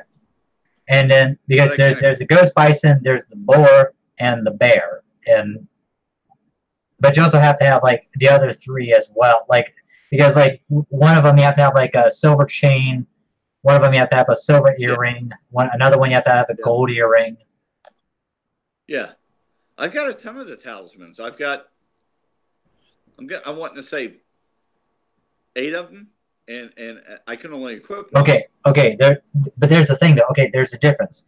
There's trinkets and then there's talismans. Oh, okay. Okay, because there's 5 talismans in the whole game. There's the alligator, that's it. The boar, the bison, the bear, and the raven. Now the trinkets, on the other hand, the trinkets are the things that when you kill like a legendary, you'll take like the tooth or like the horn, and you take it to the fence. And like you can, and basically it does the same shit as like the talisman. It gives you like an upgrade, you know. Like there's one like the pronghorn, the legendary pronghorn. When you have that one in your inventory, like whatever carcasses that you take back, they won't decay. That you put that you store on your horse, like that one, it won't decay. So like if you let's see, the problem is that the pronghorn, legendary pronghorn, is in New Austin, so you're not going to get to that anytime fucking soon. That's the only problem. Yeah. You can't because you're well you can't well no I have the legendary. You do? Yeah. You got the white one? No, really? Okay. Yeah, I got it early. Did you really? Okay. Well, maybe it's just Blackwater. I just hunt. Yeah. Most of what I do is just hunt, which is why I'm still not done with the game. Yeah, I mean, see, that's like, yeah, I mean, I'm doing the hunting now and stuff, and I like doing like side quests, and that's like I'm doing I'm doing the gunslinger one, like where like Jimmy Callowell, like where you get the pictures and I did that one. You got to find all that one early. Yeah. Yeah, the only one I need is the guy up in the mountain. I know Falco. It's like I know he's up in the mountains and stuff. How that ends? How does it end? Oh, you talking about the whole thing? Yeah. How does it end? You want me to tell you, really? I mean, you don't have to, but I mean, if you want to, it's like. I hate spoiling stuff, but. Go ahead, man. You end up gunfighting Kid Calloway. Really? No shit. Dude, I hate the that's another thing too. I am so bad at those fucking at those things because they'll say, "Hey, wait till your thing charges." He's a drunken bastard, and it's simple. It's like, yeah, when you do the showdowns or saloon, yeah, it's like, oh my god, dude. When I went up against the guy, the pig farmer dude, like that guy sniped me with the fucking throwing knife like 10 times before I was like, you know what, fuck this, man. I'm not going for a headshot. I'm just gonna shoot this guy in the gut, you know. Because I kept on trying to, because I thought you had to shoot him in the head, you know. Yeah. But apparently, it's like you just have to shoot him. You just have to shoot the bastard, and it's like, okay, well, boom, boom, boom, you know. And you were like, damn. Yeah, I know. And then the son of a bitch, Jim Midnight on the fucking train. That guy's like, you're not gonna fucking get me. It's like, oh my gosh, dude, I just want to talk to you, bro. It's like, fuck, you know. And then you gotta fucking go up against. But I did get their weapons though. I did get that gold Mauser. Oh shit, dude, that's fucking cool as fuck. I mean, it looked neat, but they're not that powerful. So. I mean, you can't upgrade them. That's the problem, is that you can't roll into the fucking gunsmith and upgrade. Well, see, that's like the Otis Miller one. You can't go into the gunsmith and fucking upgrade it because I guess it's already upgraded or it's a specialized weapon. Yeah. But yeah, but Black Belt, like fucking going up against all those bounty hunters and shit. That was fucking cool as fuck, man. I looted those bastards too, man. Because that's I like. hate it. I hate it when you kill a bunch of dudes, and then it cuts scenes and you can't loot them all. Yeah, well, see what I would do, like especially like in the missions, like the story missions, like when my character, like when Sadie or fucking Micah or Charles would be like, hey, we gotta go. I'm like, yeah, fuck that. I mean, they'll walk up to a certain point, right? But you gotta follow them. So what I would do, I just start looting people. I'd be like, yeah, fuck you. I'm looting these motherfuckers because I need money, bitch. You know? Yeah. Every time I do that, the person I'm working with ends up dying. Oh well, yeah. Well, I mean, there are some points. Yeah, I mean, there are some points where it's kind of like, okay, yeah, but if they're on horseback and the riding, that's a difference, man. Yeah. Like, but or if they're like, all right, come on, let's go. You know, I mean, if they're running and shit. That one mission where Sean gets killed. Yeah. Oh yeah. Rhodes. And you end up in what was it? The gun store with Micah. Yeah, Micah.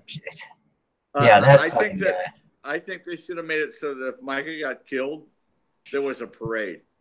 Yeah, exactly, man. Because fucking A, dude. Like, I hate Micah Bell, dude. That guy is such a fucking. And he's got that big old gut and walking around with his shirt open. And I just want to shoot him in the face. Yeah, it's like it's like, you know, he's like, it looks like he's like ready to pick his belly button, like he's like, oh hey boy, get in there deep like, you know. It's like, my God, man, it's like nice and deep like, boy. You know, it's like, what the fuck, man? Look, It's like, look. I was super heavy at one point. At that point, I didn't take my shirt off.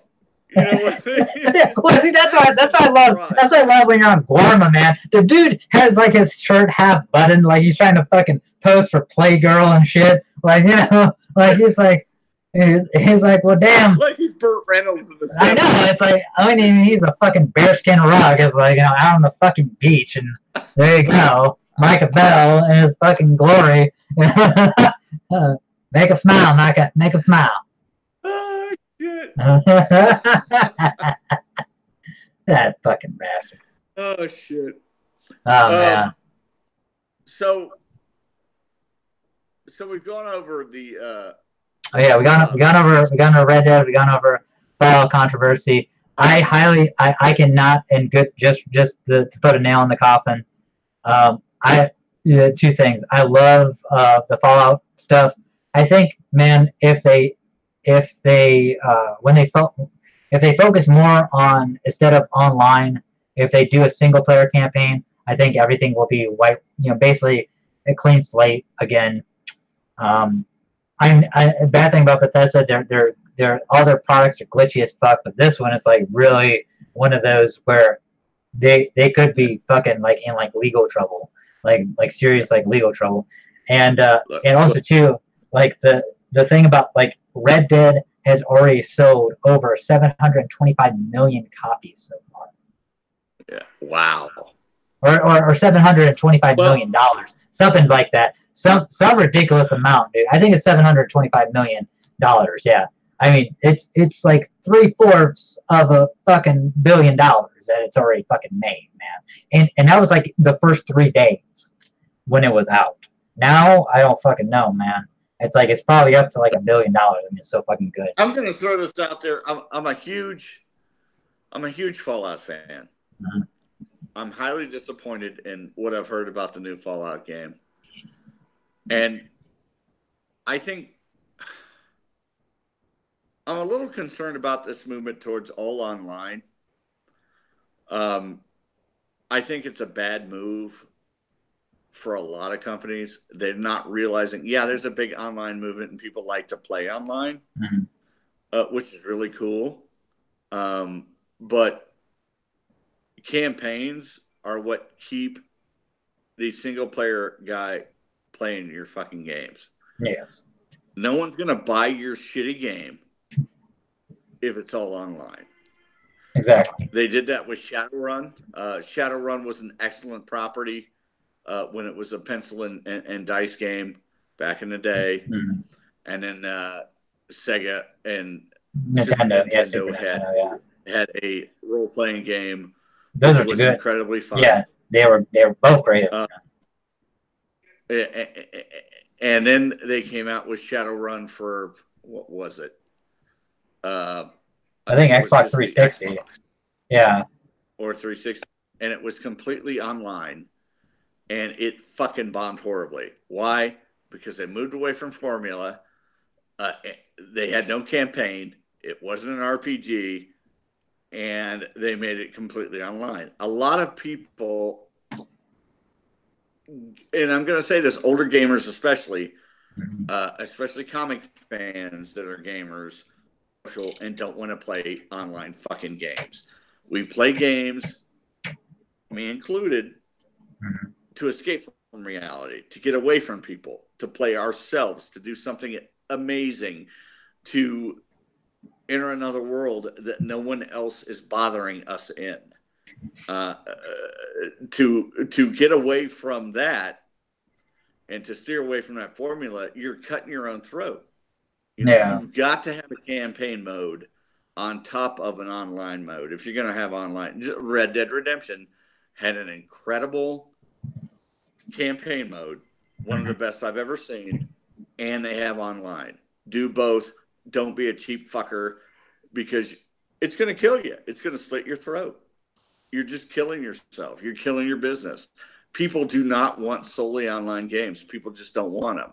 Now, there are games out there that have been moderately successful with their solely online systems, but think of how much more successful they would have been had they had a campaign, a good campaign, Yeah. and an online game.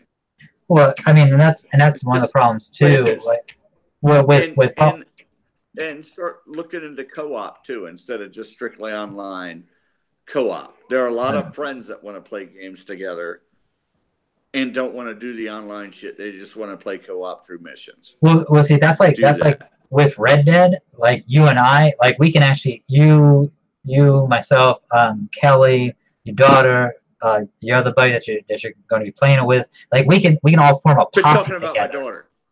Huh? oh man. No, I was just saying, like if she wanted to play, like we all could, we could all be in a posse together, and like one of us. I mean, like let's say you're the leader of the posse.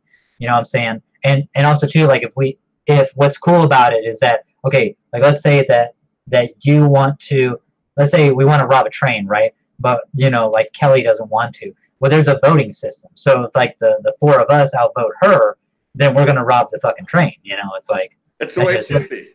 Yeah, and that's the way it should be. You're running with a gang. That's the way it should be. And the thing is that also too, it's like if you want to play Blackout, there's like, fuck man, there's a thing or what the hell, Battle Royale. There's a thing where you can, it's kind of like a Battle Royale kind of that people can do, but it's private. It's a private thing. Like where you actually go to this plot of land, both of you, and you fucking just duke it out between each other. And have like a private session, a PvP, like a battle royale that kind of like that. Fuck.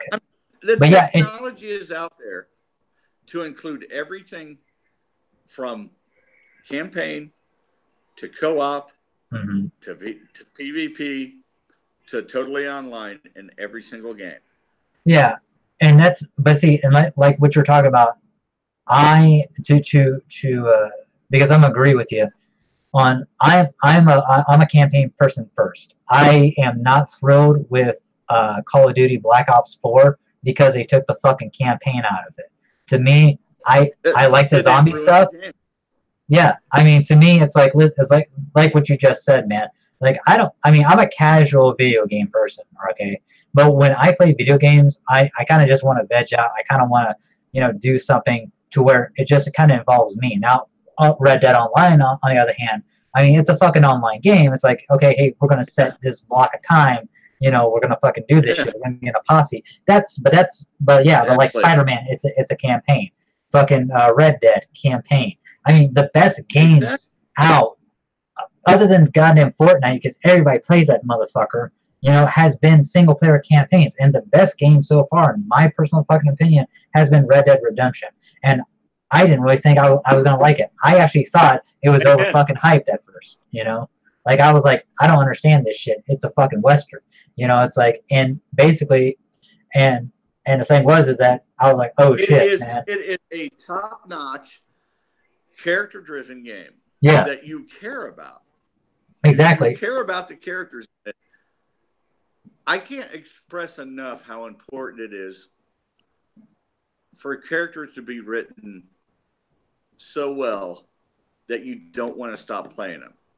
Well, yeah. And this game proves that completely, because when he starts dying, like I said before, you're so emotionally connected that it takes a little piece out of you. Well, yeah, and that's when I started seeing that in the game, like just like even like Cobra, right? I mean, I know people bitch about it, but you know what, man, I'm gonna play it again, and I'm actually kind of like looking forward to it. I mean, looking back on Cobra was needed, was necessary. I mean, you see where the O'Driscoll game is. I mean, you understand like now, like going like finishing the game for me, it's like, damn, we actually get the Colm O'Driscoll, the O'Driscoll gang, and some of that connection. And then when you go deeper into the game, you're like, oh shit, him and Dutch had an actual pact together, where it's like you were on your shit, I'm on my shit, and it makes sense. I mean, it's like, but you're like, God damn, man, I gotta get through this 2 fucking hours because I just waited an hour and a half for this motherfucker to download. It's like in the beginning it fucking sucks, but it's so immersive, it's so big that I'm looking forward to going like a good movie when I'm looking forward to going back and looking at the things that I didn't retain or I missed, you know, and also too playing the Black Hat. Yeah. So well written. And you want to see where this character's going and how he develops and what happens to him. And not only that, but there's so much going on around him with this story that doesn't directly involve him. Yeah. With Dutch and Como Driscoll and all that, that it just makes it even more immersive. Yeah. You know? And then, you feel like a small cog in the world like you do in real life, but you can make a difference in the game. Well, see, and that's what I love about too, because Hosea, I keep on saying Hosea, it's Hosea. Hosea was basically his Jiminy Cricket, his consciousness. I mean, you know, when he died, that's when you saw in Guarma his descent into madness or deception. You know, it's like, you know, when he strangles that fucking old lady, and fucking Arthur was like, "What the fuck, man? I mean, she just wanted more money. You just straight up Cobra killed." He's like, she was going to betray. She was going to betray us. He's like, "What did she say that?" No, but I could see it in her eyes. It's like, are you fucking kidding me? I could see it in her eyes. It's like, oh yeah, it's like, you know, real great way to fucking, you know body language there, fucking Dutch shit, you know. And then he mentions it later. He's like, "I've seen you murder people in cold blood." Yeah, something you told us to never do. Exactly, man. That's what I love. That's what I loved about and see, this is why I love the game too, is because Como Driscoll is a murderer, a rapist, a fucking he will do anything.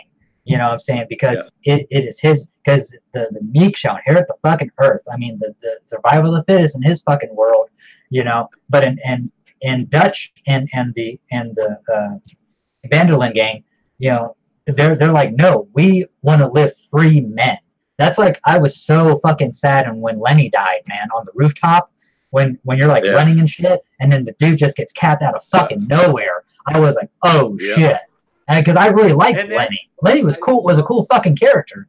That's why I love Dutch and his gang, because they believe in the true American dream where people should live free. Yes. To do what they want as long as they're not hurting someone else. Yeah, exactly. And it's just a great storyline.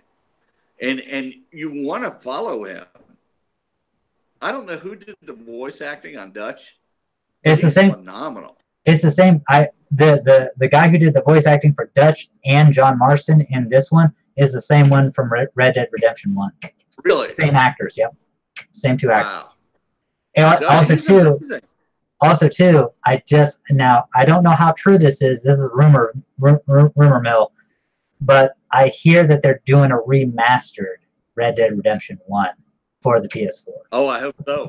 I don't know if it's. I'm pretty certain it's going to be for the Xbox One, but they're probably going to do like they're probably going to update the graphics. I don't know how true this is, but a buddy of mine was saying he fucking heard some shit down the pipe from a person, I guess, who works with Sony, and they were like, yeah, man, it's like, yeah, the Rockstar is looking heavily into remaking or remastering Red Dead Redemption since this one did so phenomenally well.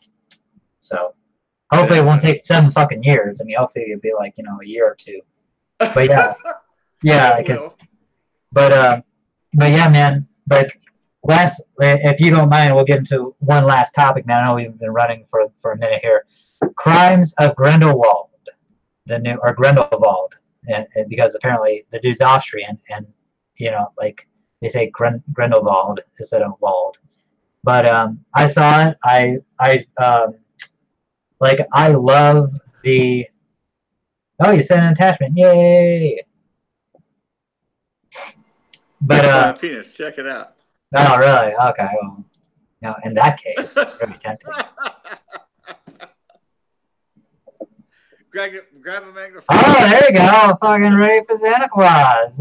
Oh, shit. Yeah. Damn, man. Deck that out. Looks good, man. I have to like this. That took all day. Did it really? Dude, it was beautiful up here on the mountain today. It was 70 degrees. It was gorgeous. Really? Yeah, dude. It's been 69, man. I couldn't believe it was in the fucking 60s, man.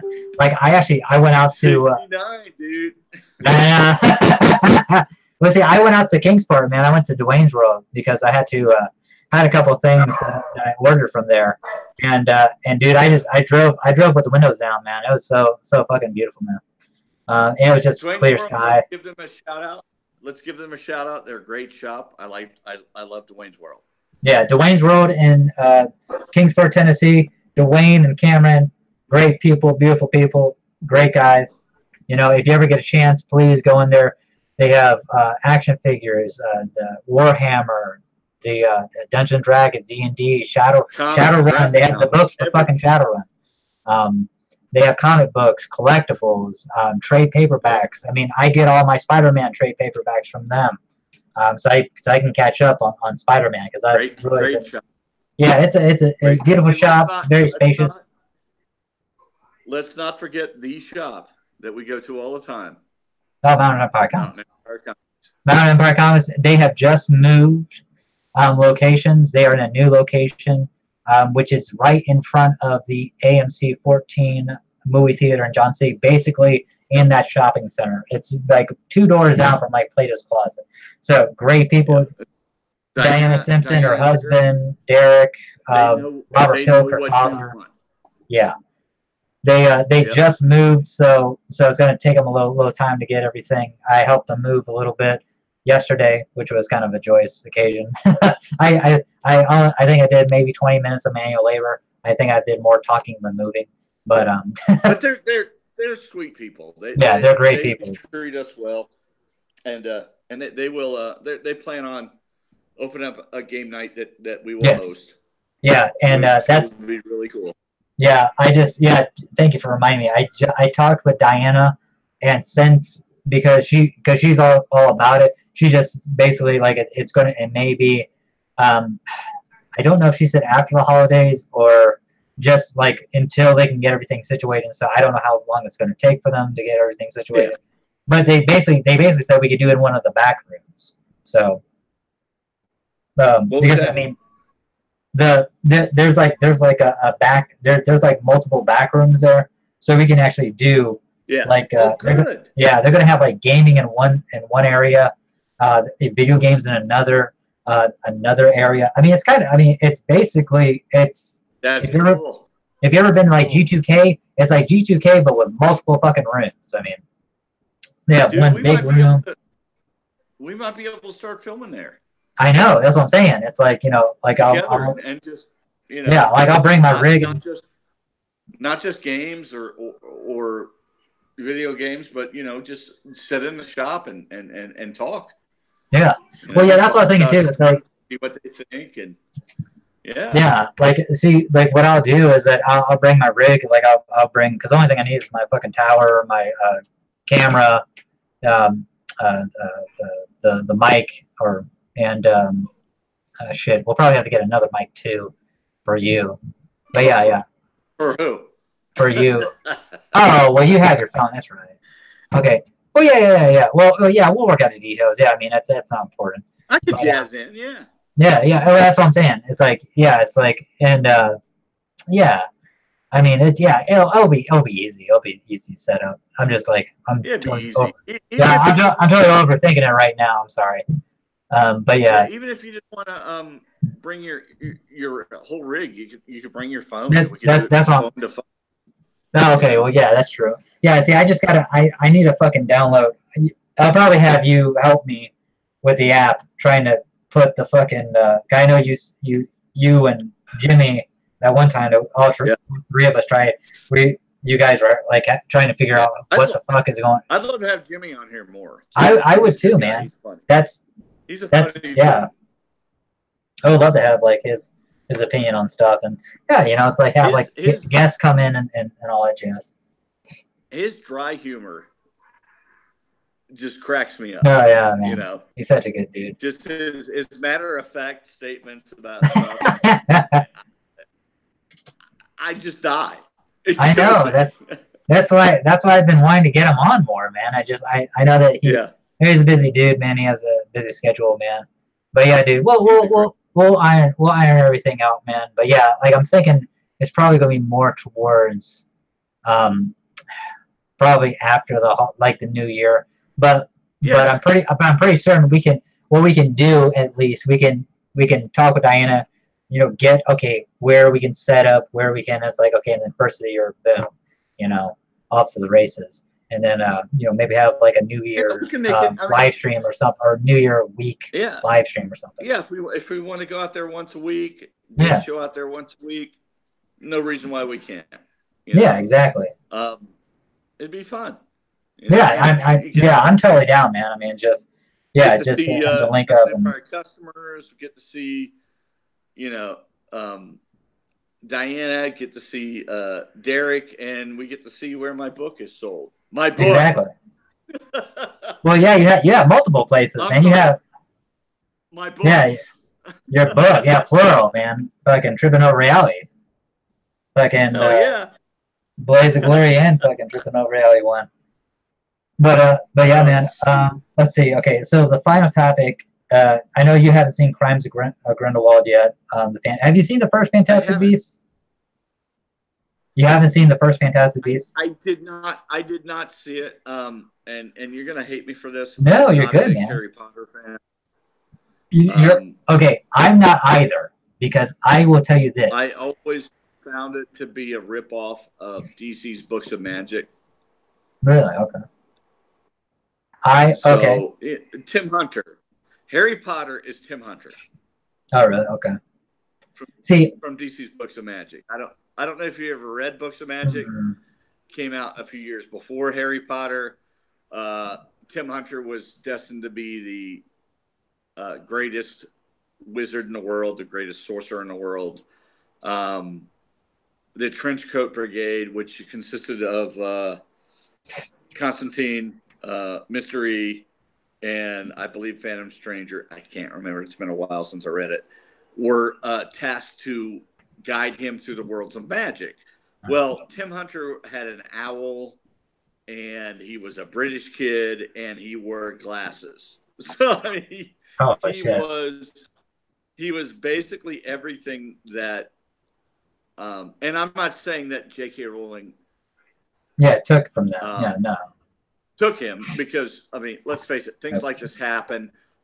When similarities when 28 Days Later came out around the same time that Walking Dead came out, Rick Grimes woke up in the hospital, and the main protagonist of 28 Days Later woke up in the hospital, and both of them were witness to an ongoing zombie apocalypse. It happens. People come up with the same ideas near around the same time that other people do. A Man-Thing and Swamp Thing both came out within months of one another. And there's absolutely no thread to show that one stole from the other, because they were so close together. It was almost impossible for that to have happened.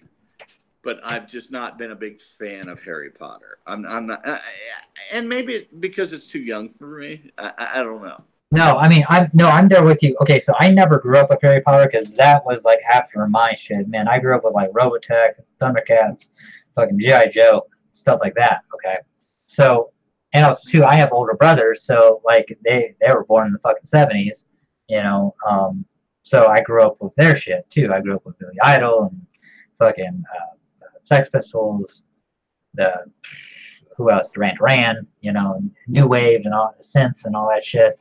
So I mean, I haven't had Miss Rio and she dances on this one. Yeah.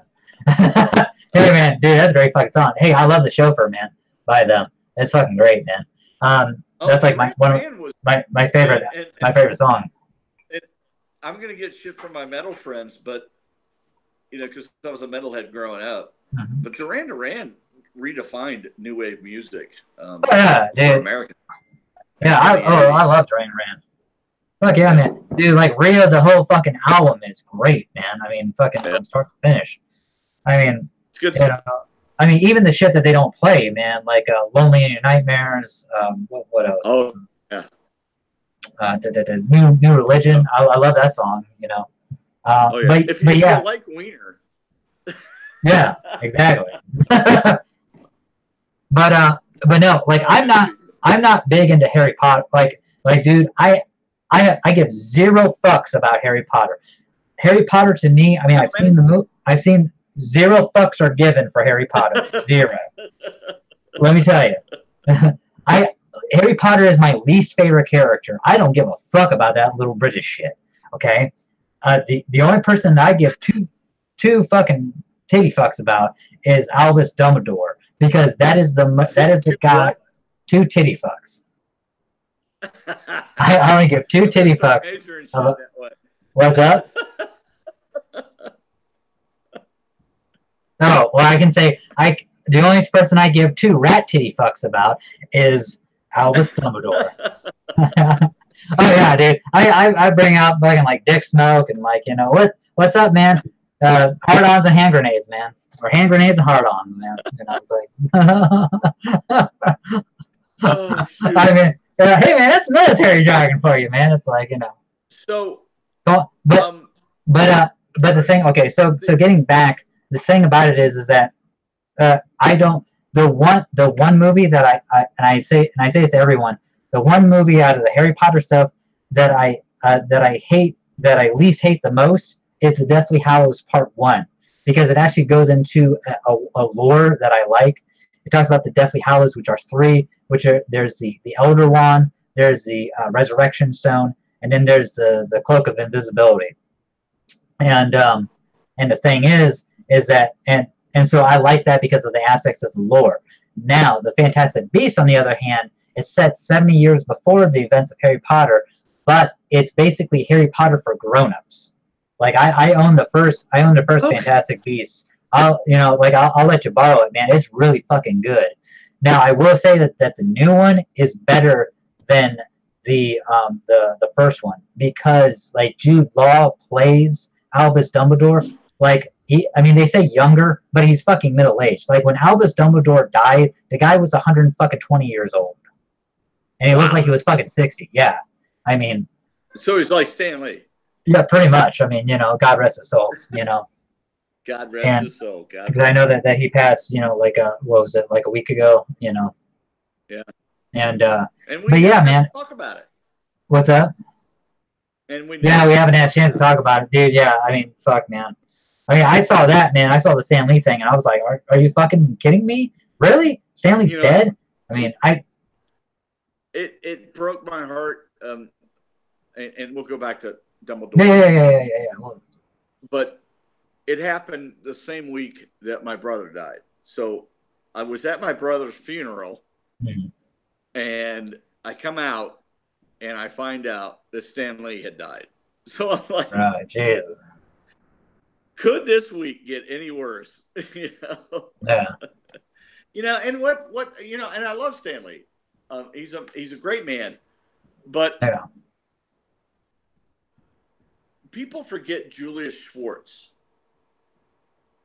And I don't know if you remember him or know of him, but he was the editor-in-chief at DC Comics that made the the current Flash possible, the current Green Lantern possible, the current Atom possible, the current Hawkman possible. He was the guy who decided, let's put the gas on superheroes again. Yeah, and basically the Silver Age. And if it wasn't for him, Marvel Comics in the Marvel era never would have happened. Yeah. But because of social media and because of the way we live today, everyone knows who Stan Lee is, but no one remembered when Julius Schwartz died. Well, that's funny that you mentioned that, because a lady, and yeah, like we'll get back to Grindelwald here in a minute. This lady. Not to say that I don't love Stan Lee. No. I was gonna piggyback off what you said, because basically it's like this. So basically, this one lady, I think her last name's Katz, but she wrote dialogue for Princess Leia, and she wrote I think most of the dialogue for Princess Leia in Star Wars. But the 70s was like the start of the fucking the auteur, you know, the fucking artist, where you had Brian De Palma, you had Spielberg, you had Lucas, you had Yeah. fucking who am I missing? I'm missing others. But all the fucking the big Coppola, Francis Ford Coppola. You know, all these motherfuckers. Francis. Yeah, all these are tours, right? But really, what people don't fucking realize is that actually Brian De Palma was the one who fucking made the crawl in the first Star Wars. He was the one who wrote it. George Lucas asked him what would make it better, and he was like, well, you need a fucking crawl. You need a setup if you're going to do like a fucking sit like back in the day serial. He's like, oh, okay. So Brian De Palma said, I'll fucking write it. I don't mind, dude. Fucking Spielberg. Didn't De Palma do Carrie?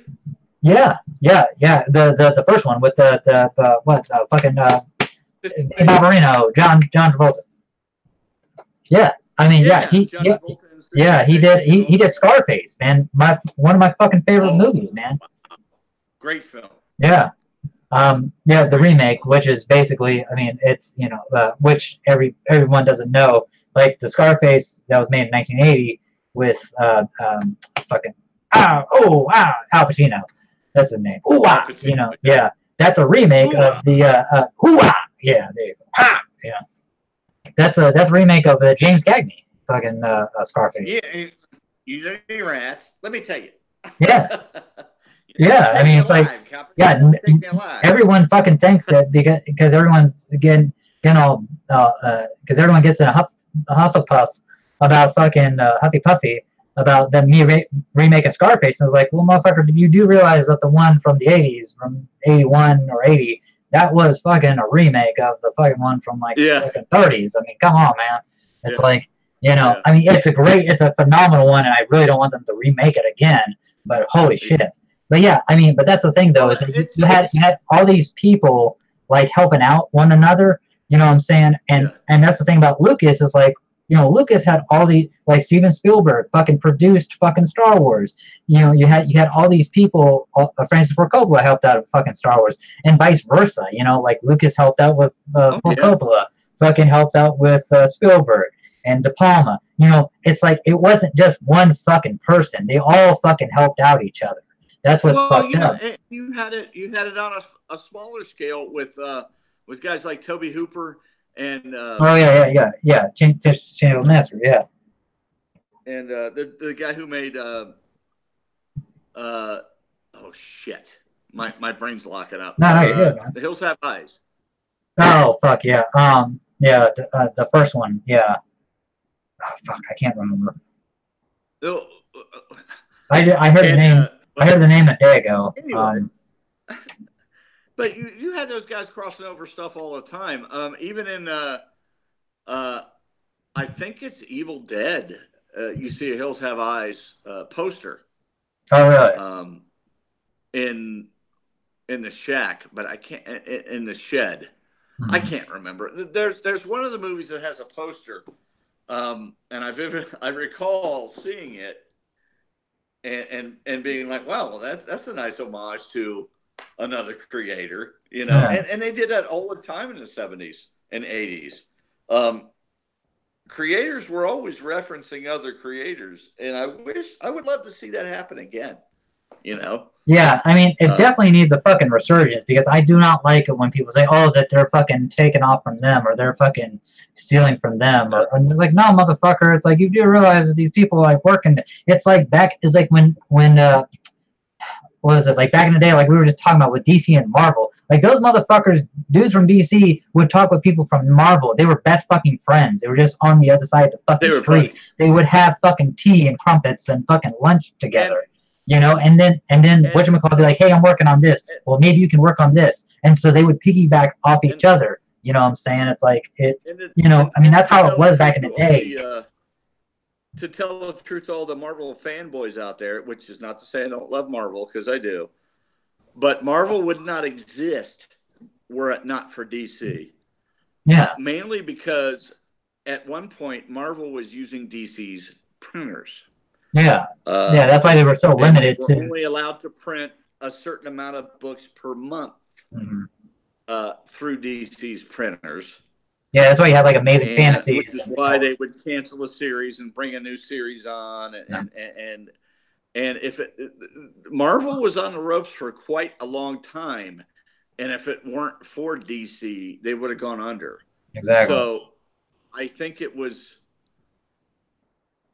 very nice of DC and Julius Schwartz, who was in charge at the time, to stand up and say, "Look, we'll help you out."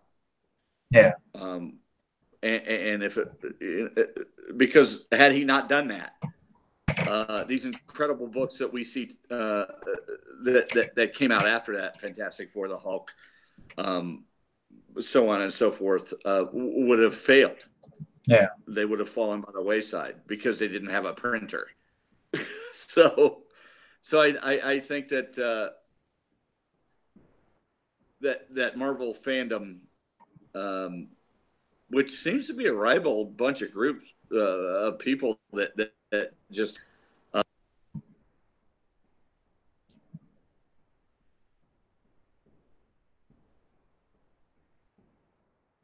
Hello?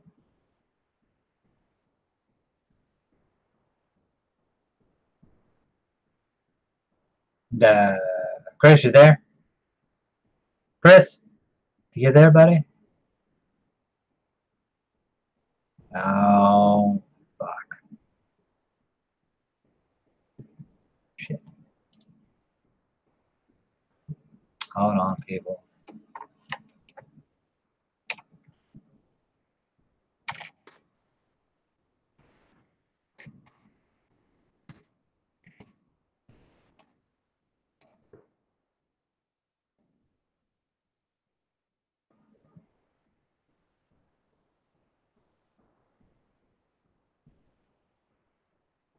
Hold on.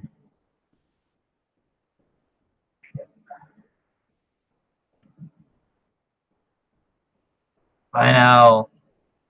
Shit, we've been going on for almost 3 hours now, or maybe even over 3 hours. Fuck, man, it's been such a good conversation, too. Oh, okay. So he just lost power. Give him a sec. Okay.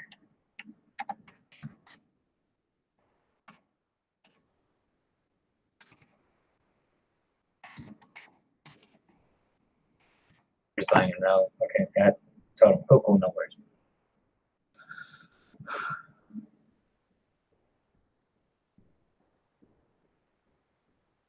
Okay, while we wait for Chris, I'm going to do one thing real quick.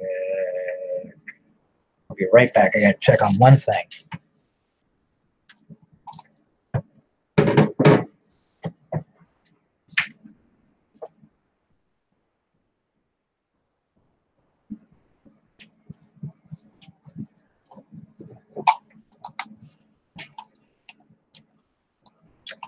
Okay, and we're back. Correct. Sorry about that. I gotta make sure. Okay, now let's see. Yeah, man.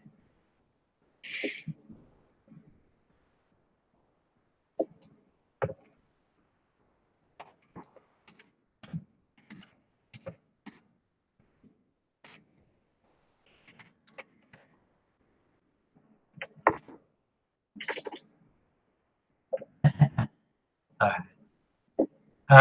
Let's see. Okay. Okay, so now we're just waiting for Chris. Basically, I guess he lost power, and so he's then jumped in. So yeah, but yeah. Okay, so like the thing about me, real quick, and while we're waiting on Chris, I'll get into they'll probably just take like 5 minutes. So I really enjoyed the Crimes of Grindelwald. It was a great movie. I'm not going to spoil it or anything, so if you haven't watched the movie, but like I am not a big Harry Potter person. The one that I least hate the most is is Deathly Hallows Part 1 because of all the lore and stuff. But oh hey, you're back. What up? What's up, buddy? Dude, I'm on my computer instead of my phone. Yeah, I know. It's like I was like, hey, there's a bigger picture, and you're off the side. It's working. Yay! It's a bigger picture. Yeah. Is it a bigger picture? I can see. I'll I put my can see dick out. Oh, thanks, man. Like, that's nice. I love you, man. In front of the children, really, it's like. I hope no kids are watching. I'm sorry if there are kids watching. No, I'm joking, man. No, I was like, no, we're good, man.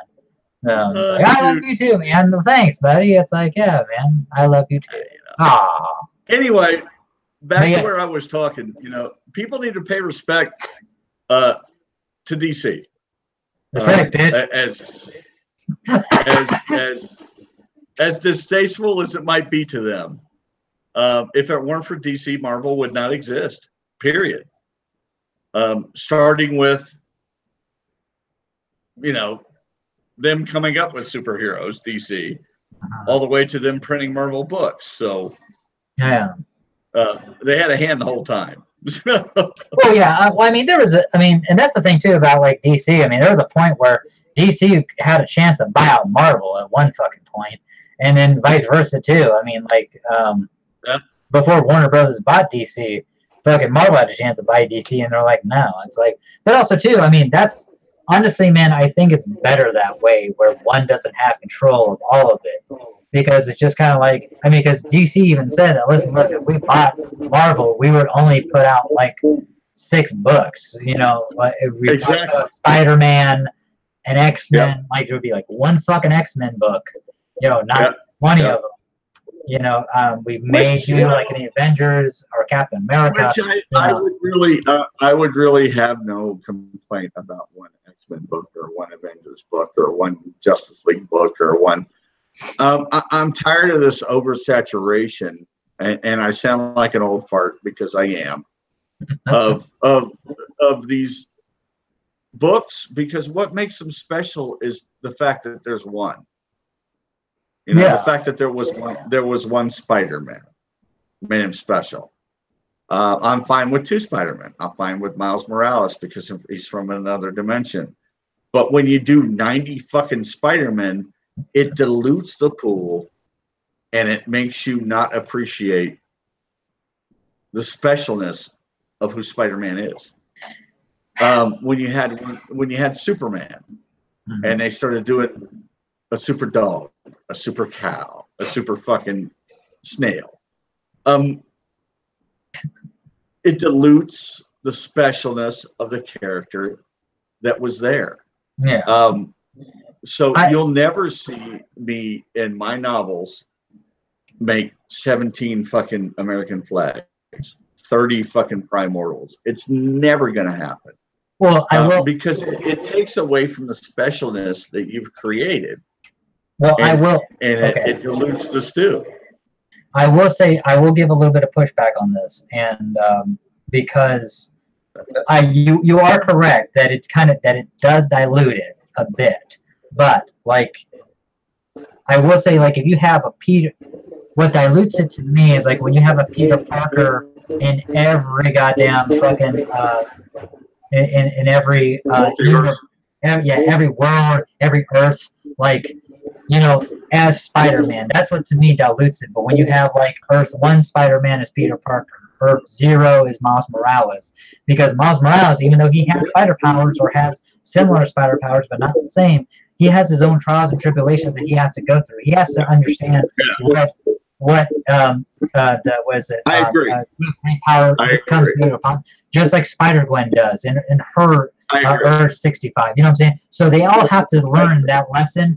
But Spider-Gwen waste of fucking breath for me. Don't even bring her name up ever again in a conversation. Really? You don't like, dude? Her book is good, man. I mean, I'm sorry to say, bro, but I mean, I've been reading it. I got the trade paperbacks, and they're fucking good. I like it. Say that is just another thing that Marvel owes to DC, and that is the idea of the multiverse. Yeah.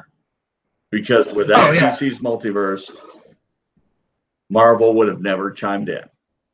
Yeah, I mean, fuck. I mean, I think like Grant Morrison was. I mean, he wasn't the one who built it. I mean, well, no, he built it, but he didn't make it. No, he made multiverse existed far before that. But I mean, he made it make sense. That's what I'm saying. I mean, they had created way back in the 70s. Yeah. To explain the fact that Batman, Superman, and Wonder Woman existed during World War II and still existed in modern day times, was that there was an Earth 1 and an Earth 2. And for some unknown reason, they made Earth 2 the planet where the original heroes lived, and Earth 1 the planet where the modern heroes lived. Yeah. The Golden Age. And Batman, Bruce Wayne, the original Batman is dead. A lot of people don't realize this, but he died in Adventure Comic. I think it was an Adventure Comic. He died. The original Batman is dead.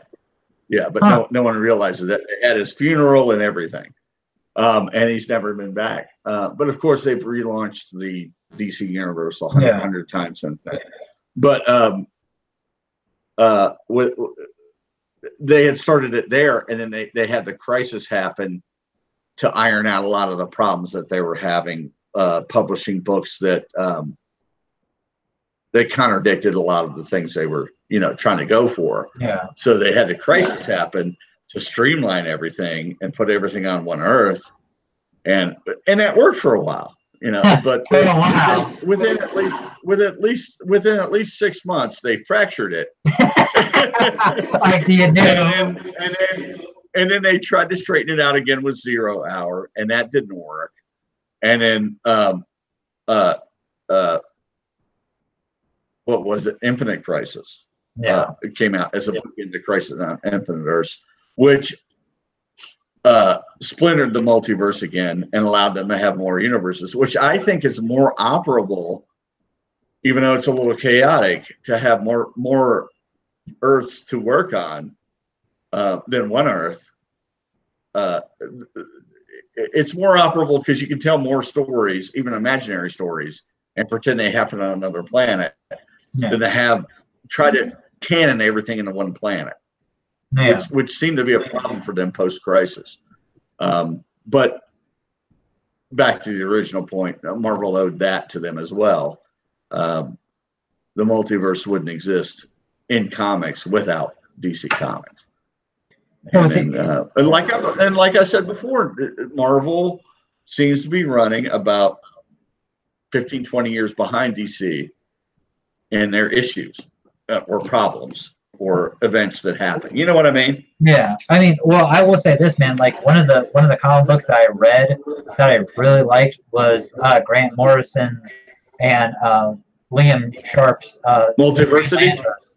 No, well, the Green Lantern number one. I love that. Because I mean, if you're a fan, if you really enjoy Jeff Johns and Robert Venditti's Green Lantern run, then it kind of totally fucking wipes. I mean, it doesn't really mention it.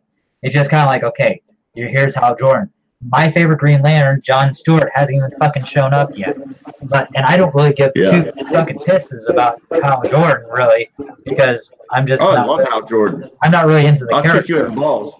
Well, I'm just saying, I'm just not really into the character. I mean, it's a generation. It's a generational thing. John Stewart's mine. I mean, it's just that I love John. Yeah. I love Stewart. I love John Stewart. I won't take anything away. I think he's a great Green Lantern. He's a Marine. He's awesome. Yeah. But it's a generational thing. I grew up with Hal Jordan. Yeah. You grew up with John Stewart. Mm-hmm. Guys a little younger than you grew up with Kyle Raniere. Yeah. And shithead. What's his name? Oh, Guy Gardner.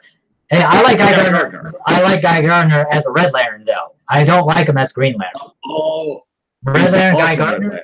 Yeah, he is fucking tits on. What I'm saying is, it's generational. I prefer Barry Allen. I'm guys younger than me. Guys younger than me, like Wally West. He's a guys even younger than you, like Impulse. It's Allen. Yeah. Oh my gosh, that fucking guy. Yeah, it's all generational. It's when you grew up. Yeah. That's what. But to me, every one of them is a great character. Every single one of them, except for what's his name, Baz, Simon Baz. No, Simon Bass. The oh, I like Simon Bass. Green Lantern with a gun. Yeah, I like him, man. To me, he's pointless. He's pointless. We didn't need another Earth Green Lantern. Okay, so the thing was, he was a vehicle. He was a Deus Ex Machina for the fucking Third Army to happen. That's basically what his. Oh yeah. That was like his significant role for like the old the old Guardians to get into the new Guardians, because the old Guardians went all fucking wacko and shit. You know, during the New 52, and that's what he was like, that vehicle. And then after that, they didn't really. Jeff Johns didn't really know what the fuck to do with them. But then Green Lantern. I understand why he was created. Oh yeah. Oh. But what I'm saying is he was unnecessary. They could have done that story a different way. But that's the whole fucking point, though. I mean, why he was made. It's now you're saying that he's unnecessary for that. You could have done it. A good writer could have plotted it differently. I mean, they could have. I mean, don't be silly. And I'm not saying Johns is a bad writer. I was about to say, dude. I was about to say, you said a good writer. I'm like, that's just fucking Johns there, man. It's like. I'm saying he had a personal issue. Yeah, I know. Which is why he put him in the books. Yeah. Well, I mean, that's like he wanted to make his mark. He wanted to make his own lantern, and I get that. That's cool, but it was unnecessary. I mean, in the grand scheme of things, it was unnecessary. Now, Johns has written some of the most incredible lantern stories ever. I have not read the new Grant Morrison book. It's I great, have it in my pull. I haven't picked it up. I am not a Morrison fan. You know that. I cannot stand Morrison. He's a hack. He's either really good or really bad. I will. Okay, so I'm hoping he's really good. It's okay. So because it's Grant Morrison, and I'm kind of there with you. When he does the really trippy, weird, bunker shit, it kind of loses me a bit, and I'm just like, yeah, man, this ain't my cup of tea. But what are you smoking? But Liam Sharp, yeah, exactly. I mean, apparently some fucking good shit, or I don't know. But yeah, I guess, man.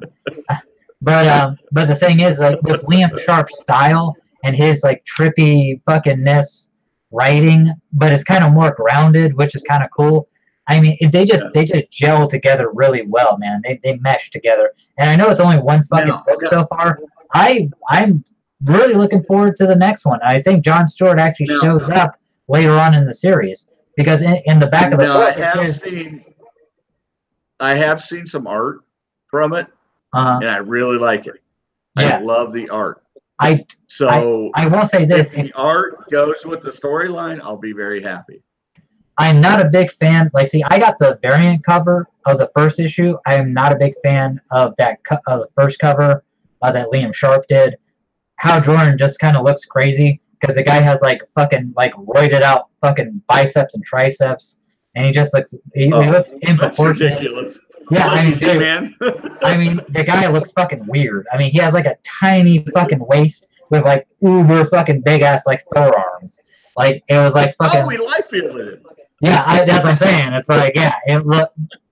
But when you see the cover, you're gonna be like, yeah. Now see, Frank Quitely, he actually does the variant that I actually got. Almost empty. And it looks, damn, dude, you're fucking going through that shit. But yeah, the variant cover of that, the Frank Quitely, it looks beautiful, man. I picked that up, and it's phenomenal. You know, I was never a Frank Quitely fan. Not that he's bad. I think he's good, but I think a lot of his shit's shaky, man. That's my problem with kind it. of odd. Yeah, odd. I'm not big into it. But I love his work on the Jupiter Circle Doomsday Clock series. Oh, okay. It's phenomenal. I love it, but and he has slowed down a lot for that series, which is why it's taken so long to come out. Oh, you're talking about Gary Frank, dude. That's Gary Frank. Oh, Gary Frank. I'm sorry, Frank. Drugs. No, you're good. You're right. You're right. Yeah, I can't wait. I can't wait for fucking God, man. I don't know when the next Doomsday Clock comes out, because it's like, holy fuck, dude. I'm so looking forward to that, bro. It's such a good series. It is. It It's fucking such a really good is. And we're on like book 8 now, which is like, come on, for fuck's sake. And what pisses me off is that it's taking it so long to come out, but it's so good that I don't want to forget it. I know. You know what I mean? Dude, yeah, I know. That's what I'm saying. It's like, I'm like bitching about it right now, but when the next one comes out, dollars to donuts, I'm gonna be like, this is so fucking good. This is the best, but god damn it, come on. Come out. This is the bomb. I know, this is so baller, yo. This is gangster shit. It's like, damn it. And then two months later, I'll be like in the same fucking boat. This fucking bullshit. Where's the book? Where's the book? And then next thing you know, fucking book 9 comes out. Oh shit, 3 more books. You know, what's gonna happen? Dr. Manhattan, fucking schlong blue schlong dong. You know, it's like fucking, you know, Smurf Dick. What's up? What do you think that on Gentlemen and Cocktails we should drink next? Oh Jesus. What do you have? I got some bourbon. All right, there you go. You can always make old fashioned. Old fashioned. I'll drink some bourbon straight. Hey man, I love old fashions, man. There we go, baby. Jesus Christ, man. You're like doing it up, man. You know, I don't drink that often, so I might as well do it up tonight so I can puke later. There you go, man. It's like rent a liquor. It's like, you know. Dude, there's nothing like drinking booze and talking comics with you. Oh, thanks, man. Yeah, hey, man. Same with you, man. God bless you, kind sir. I can't believe I went through that whole bottle of schnapps because I was going to kill you. Jesus Christ. You'd be like, I need to buy another bottle of schnapps. Oh, damn, man. Okay, man. I swear to God, before we get off here, man, I am going to get through this Crimes of Grindelwald, man. It's I'm sorry. I keep interrupting you. No, you're totally good, man. No, you're totally good. But, yeah, no. No, dude, I'm having a good time. I just want to, okay, so fucking, yeah, Jude Law as Albus Dumbledore, fucking great.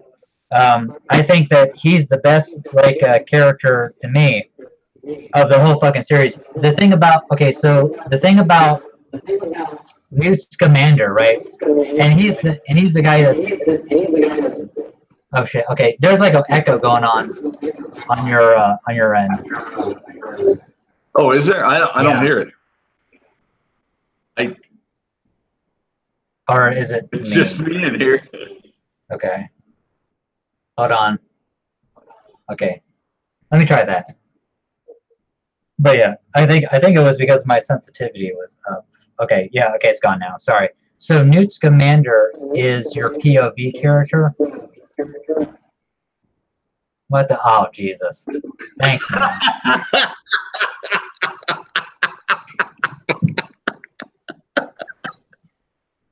Well, thanks, man. Oh, I'm just joking. No, dude, you're totally good. I wanted to go ahead and interrupt your go. Go ahead. I'm sorry. No, you're totally good. But yeah, man, it's yeah, Newt Scamander's your POV character. Shit. Okay, now I can't even hear myself. And kind of like with Harry Potter, he is not the person that is the most interesting. It's everyone else around him that I find very interesting. And with Albus Dumbledore, like there's supposed to be, I think, like 5 or 6 in this series of oh yeah, man, of course I am. Hell yeah. Sexy motherfucker. Yeah. But it has his face. Ain't no Deadpool here, baby. I don't have my face. Fuck that. I ain't no Rumpelstiltskin looking motherfucker. Hell no. Rumpelstiltskin.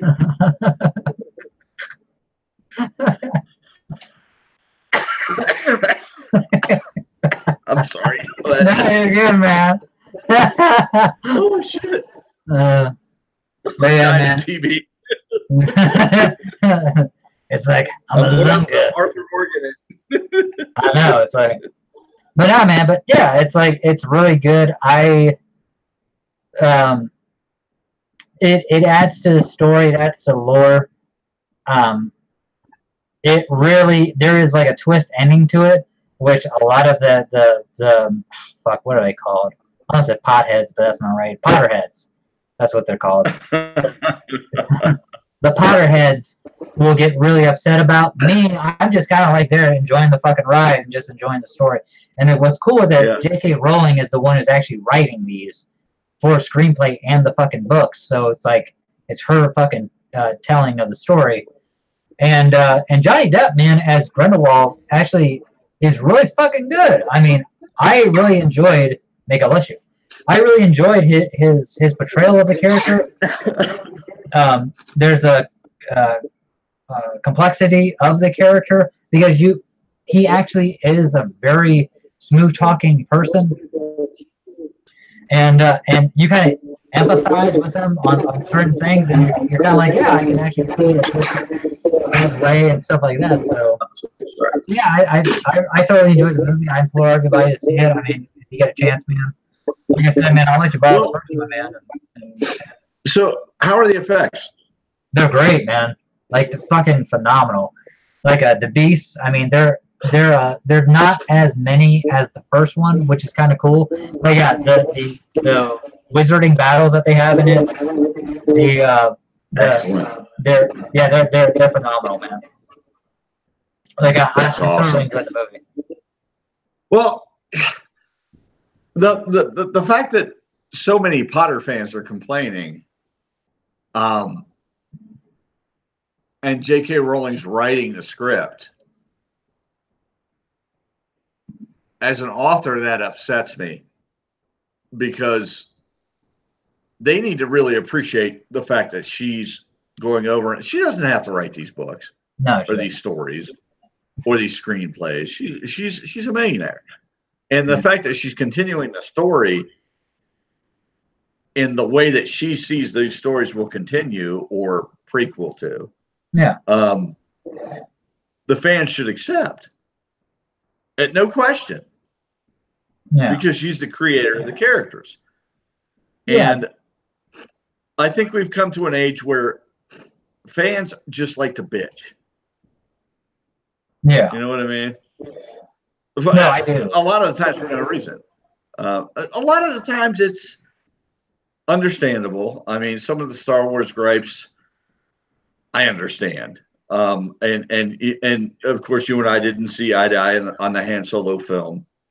And I had gripes on that. And I understand a lot of gripes, but if the original creator is writing a story about their creation, then the fans have no room to bitch. Yeah, I mean, they need to accept it. And that's one of the things.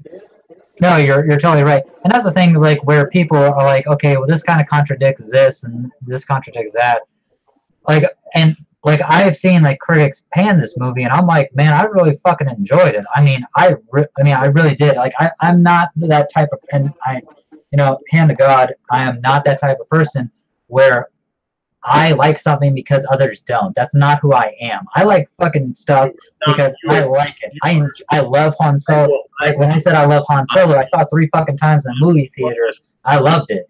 That's just me. I bought it on fucking Blu-ray. I'll throw this out there to anyone listening. You are definitely not a contrarian. You like what you like. Yeah. Period. Yeah. And you don't dislike something because someone likes it and like something because someone doesn't. Yeah, I mean, you are just who you are. Yeah, and that's exactly. I mean, just to and to further your point, I mean, that's like, you and I, we don't agree on Han Solo, but hey, man, I'm not saying that you're fucking dumb or stupid for not liking it or I hate your fucking guts, because that's fucking retarded. But I am dumb and stupid. What's that? But I am dumb and stupid. I mean, no, you're not, dude. Oh, come on, for fuck's sake. Yeah, no, dude. Oh man, you fucking blow me out of the water with fucking education. Dude, you have more formal education than I do, man. It's like fucking but that's what I'm saying. It's like, dude, I can barely write a fucking paragraph, man, about having to look up spell check, man. Let alone fucking, and my grammar sucks. So, yeah, I mean, my novel, marijuana. Anyway, what were you saying? No, but it's just one of those things where, like, I don't think if a person likes something that I don't like the Han Solo, I don't think a person less of them. I'm glad that they, if a person, if like let's say like you liked it and I didn't like it, I'm glad that you liked it, right? That you found something that you could like about, and you could actually pay fucking your hard-earned money for it. Where I'm like, well, I'm just not gonna buy it, but I'm glad there's a demographic for it. That's like fucking Pokemon. I'm not of the Pokemon fucking generation. That shit was long after me, man. And I played Pokemon Stadium for the N64, and I liked it because I was like liquored up most of the fucking time I was playing that on the N64. So it was kind of fucking cool.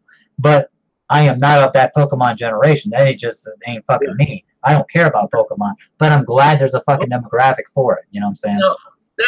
That's a lot of the problem with what goes on today, especially on social media, is if you don't like something that I like, then you need to be demonized. Well, that's ridiculous. Yeah, exactly. That's ridiculous. People like what they like, and they don't like what they don't like, and you have no right to fucking judge them because they like it or they don't. Some people like penis, some people don't. Yeah. If you like penis, love it. If you don't. I mean, it's just, it's just a ridiculous. Some people like peanut butter and crackers. Some people don't. Don't tell me I'm the worst person on the planet because I like peanut butter and crackers. Yeah, exactly. But that's what the world has come to, and not the world. I'm not going to say the world. I'm going to say American society. Yeah. Because the world doesn't think like this. They're a lot more accepting of people's opinions. Yeah, first world problems, basically. I mean. But now, if you don't like something, people demonize you for it. They come at you in the way that they can. You're a racist. You don't like you're this, or you're a racist, or it's like, or you're a sexist, or you're a homophobe. No, I just simply don't like it. I don't prefer it. I don't like Harry Potter because of this. Well, you just never liked Harry Potter. No, I just don't like it because of this particular. Yeah, it's like I don't you like grew up in a religious household. It's like, well, motherfucker, I'm Catholic, so it's like, but I like it. But I like Fantastic Beasts. You don't like the Avengers story because of this particular instance. Well, you never liked the Avengers. Motherfucker, I've read the Avengers for 40 fucking years. I just don't like this one particular item. I don't like this version of the fucking Avengers. It's like, I have a plethora of fucking other shit, It's gotten to the point where people are not allowed to have their own opinions unless it agrees with the hive mind. And I know that sounds paranoid and silly, but that's it's very Borgish. I mean, very Star Trek. Yeah, exactly. I mean, unless you assimilate, there's something wrong with you. And I've got an issue with that. I mean, I don't agree with a lot of what a lot of people say, and just because I don't agree doesn't make me wrong. It's just my opinion. I'm not a dickhead or I just don't feel that way. No. I mean, that's like the well, like I was talking about earlier, like the coworker that was like, getting a verbal jousting with about Fallout 76. I mean, it's like, I don't fucking demonize him or think he's a bad dude because he fucking is trying to fucking say that Fallout 76 is a great fucking game. I mean, it's like, if he's played it and enjoyed it and can enjoy it with all the bugs and shit, then okay, cool. But I'm of this where it's like, okay, if you're trying to fucking pander, or if you're trying to sell a person this fucking game, then I'm gonna be like, no. A better game with not the amount of bugs is fucking Red Dead 2 that has online and an actual fucking campaign. So yeah, if you're gonna fucking play, because if they already have Xbox One or Xbox Gold, then they can buy this fucking game for the same damn price and get more out of it than fucking Fallout 76. It's like I have friends of mine who absolutely loved Final Crisis. Loved it. Oh yeah. Loved it. Yeah. Final Crisis, not many. Yeah. Not many. I'm not saying there was a lot of them. Yeah. But I don't think that they're any less a person because they like a story that I felt was lacking. No. You know, enjoy it. Yeah. Enjoy it. I hope you loved it. You know, but I hated it. Yeah, I mean, and see, we're allowed to have those different opinions. See, I didn't hate Final Crisis. I just thought that it had cool moments. I will say that. It had some like where Superman singing fucking Darkseid to death, or the Superman. I thought that was actually pretty baller, man. I thought that was like he didn't beat him with fisticuffs. He beat him with the fucking. That was to me another case of Morrison taking too much acid and and singing musical notes, but that was just me. And now the fact that they totally ignored the storyline that Morrison had written, that Starlin had written not 2 months before about the death of the New Gods. Oh, okay, yeah. They totally wiped that from existence, and that was supposed to lead up to Final Crisis. Well, see, like the reason why I guess I like the singing, the notes and stuff for Darkseid, because it's very J.R. Tolkien. For me, it's more Tolkien inspired from my favorite character, Tom Bombadil, where he sings to Old Man Willow to free Merry and Pippin. You know, just with fucking words, not with brute force. This motherfucker, defeats this foe. That's a very nostalgia thing for me. So, and I would agree with you were it a novel, but it's a comic book. Well, I don't want to see different mediums, man. Different mediums. I want Superman to punch someone in the fucking face. I mean, that's just that's the medium. You know what I mean?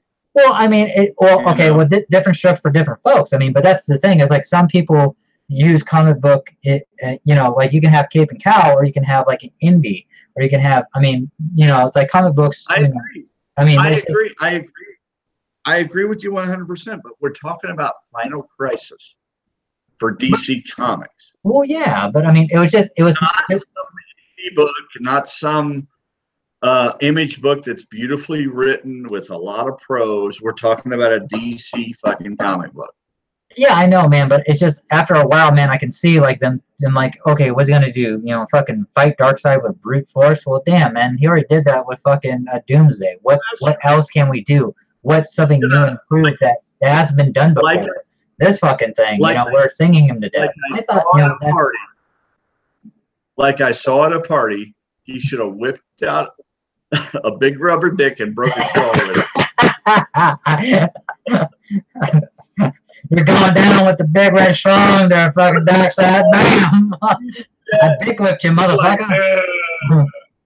He's like coming out of the side of his mouth. He's like, well, damn, man, if I would have known this type of party, I would have whipped my dick out and mashed it a long time ago. The dog of death. New at Taco Bell. Dun. It comes with extra guac. Oh my gosh.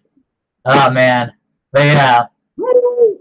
All right, man. It is after 10, man. I am gonna, if you don't mind, kind sir, I'm gonna start wrapping this thing down, man. Sure, man. Whatever you want. I hope you like the movie. I'm definitely gonna rent it. I'm definitely gonna rent it to check it out.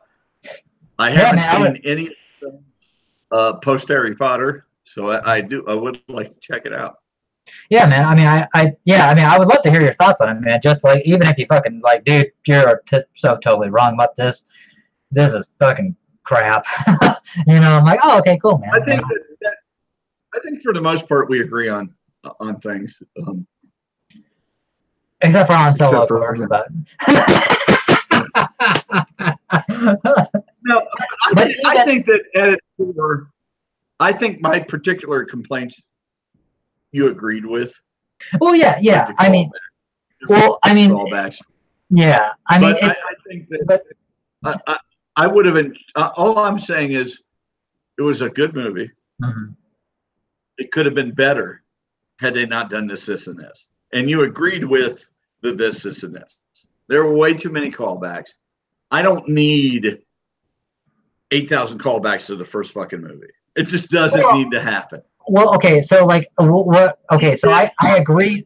Okay, so what I agreed with is that for like a person like me who is like fucking like very like like I don't say a novice because I know fucking Star Wars, but for me seeing it, it kind of helped me out, man. It was just kind of like, okay, that's cool. It's like, okay, that's the Kessel Run. Great. Because, you know, for me, it's like seeing the Kessel Run. Because, I mean, you see Han Solo say, I've done the Kessel Run in less than 12 parsecs. Like, it's some fucking big thing, you know? And he's the only guy who's fucking saying this, you know? I am not talking about the Kessel Run. Oh, okay. What are you Kessel Run? The Kessel Run needed to happen. Okay, yeah. Because you had to see that. Because they always talk about it. Yeah. You had to see that. I'm talking about the other callbacks to earlier movies. And it's been a bit since I've seen it, so I can't recall them. But there were certain callbacks where I was like, they were groaners. You know, I was like, ah. Oh well. And the fact that they had the sky, like every Star Wars movie depends on the good guys disguising themselves as the bad guys so they can pull off the trick. I mean, that's been done since A New Hope, or I'm sorry, as I know it, Star Wars. Hey man, I liked it when what you call Han Solo Alden Ehrenreich, you know, like goes up to the guy and he's like, Rah! And he's like, Rah! And like that's the guy's guard thing, he's like, Rah! And he's like, Rah! And he kicks him in the nuts. He's like, yeah, what I said. You know, that was just so funny. That was so Star Wars. That was like so fucking like original New Hope. I mean, that was like so stupid. I was like, God damn, man. I dig it. I dig the kick in the nuts as much as it is. But you don't have to do it the same way every time. It's like a pie in the face. It's like if every Three Stooges was a pie fight. Hey man, I like pies in the face, man. They're so funny. But hey man, I get joy out of nonsensical humor, man. I'm sorry. I'll be honest with you, Greg. I could watch that movie maybe in 6 months and have a different opinion. No, I know, dude. I know. Honestly, that's how people are with movies. There are movies that, let's face it, Ricky Bobby, Talladega Nights. When I first saw that movie, I thought it was the dumbest fucking movie on the planet, and I never wanted to watch it again. When I saw it the second time, I laughed my ass off. So there are moments in movies. I mean, if you're not in that moment, you won't enjoy the movie. Well, yeah, exactly. It's like if you're not in like the mood, you'll find every reason not to like it. Mm-hmm. Yeah, I mean, it's like any good movie, man. Like you can poke holes in. It's like, it's like, but and then you're just like then you're just basically looking to not like it. If you genuinely don't like a fucking movie because you don't like the tone, you don't like the score, you don't like how it's being set up. You're like, okay, why did they fucking just automatically jump from here to there without any fucking dialogue, any fluidity, any substance, any tangibility? Why is this happening? You know, it's like, yeah, I totally get that. You know, like I'm not like aimlessly like just watching fucking the picture, you know, the moving pictures and just being like, oh, okay, this is fucking great. You know, even though it doesn't make any fucking sense. You know, okay, cool, yeah, whatever. You're like, what the fuck is going on? They're lowering the bridge, and it's daylight. They're crossing the bridge, and it's midnight. What the fuck is going on? Yeah, exactly. It's like, well, damn, man. I mean, they must have fucked this up and everything. What the shit, man? It must have taken. They must have stopped for some. I'm thinking maybe some provision, some taco, or yeah, they got bored and hungry and heroes at a food stand, and it took them a bit, and they couldn't get the order together. I know. You're having to make up your own backstory, which is probably more entertaining than what's going on the fucking film. I mean, that's how you know when it's fucking bad. backstory to explain. Whenever I've got to make up a backstory to explain why what happened in the movie happened, which happens a lot nowadays. That's a problem. That's a plot hole. That is a writer who didn't do his job. Yeah. Well, see, and that's what the thing is too, is that, man, like, I will make up backstory sometimes, and I'll be like, why wasn't that? I remember that being the fucking movie. I'm like, oh, wait a second, no, I did that, man. I made that backstory up. That's why it was so baller. I'm like, oh, well, shit. That's why it made sense to me, because there are those movies out there with zero problems. Goodfellas being one of them. Oh, yeah, dude. Yeah, fuck, man. That's so great. 1 and 2.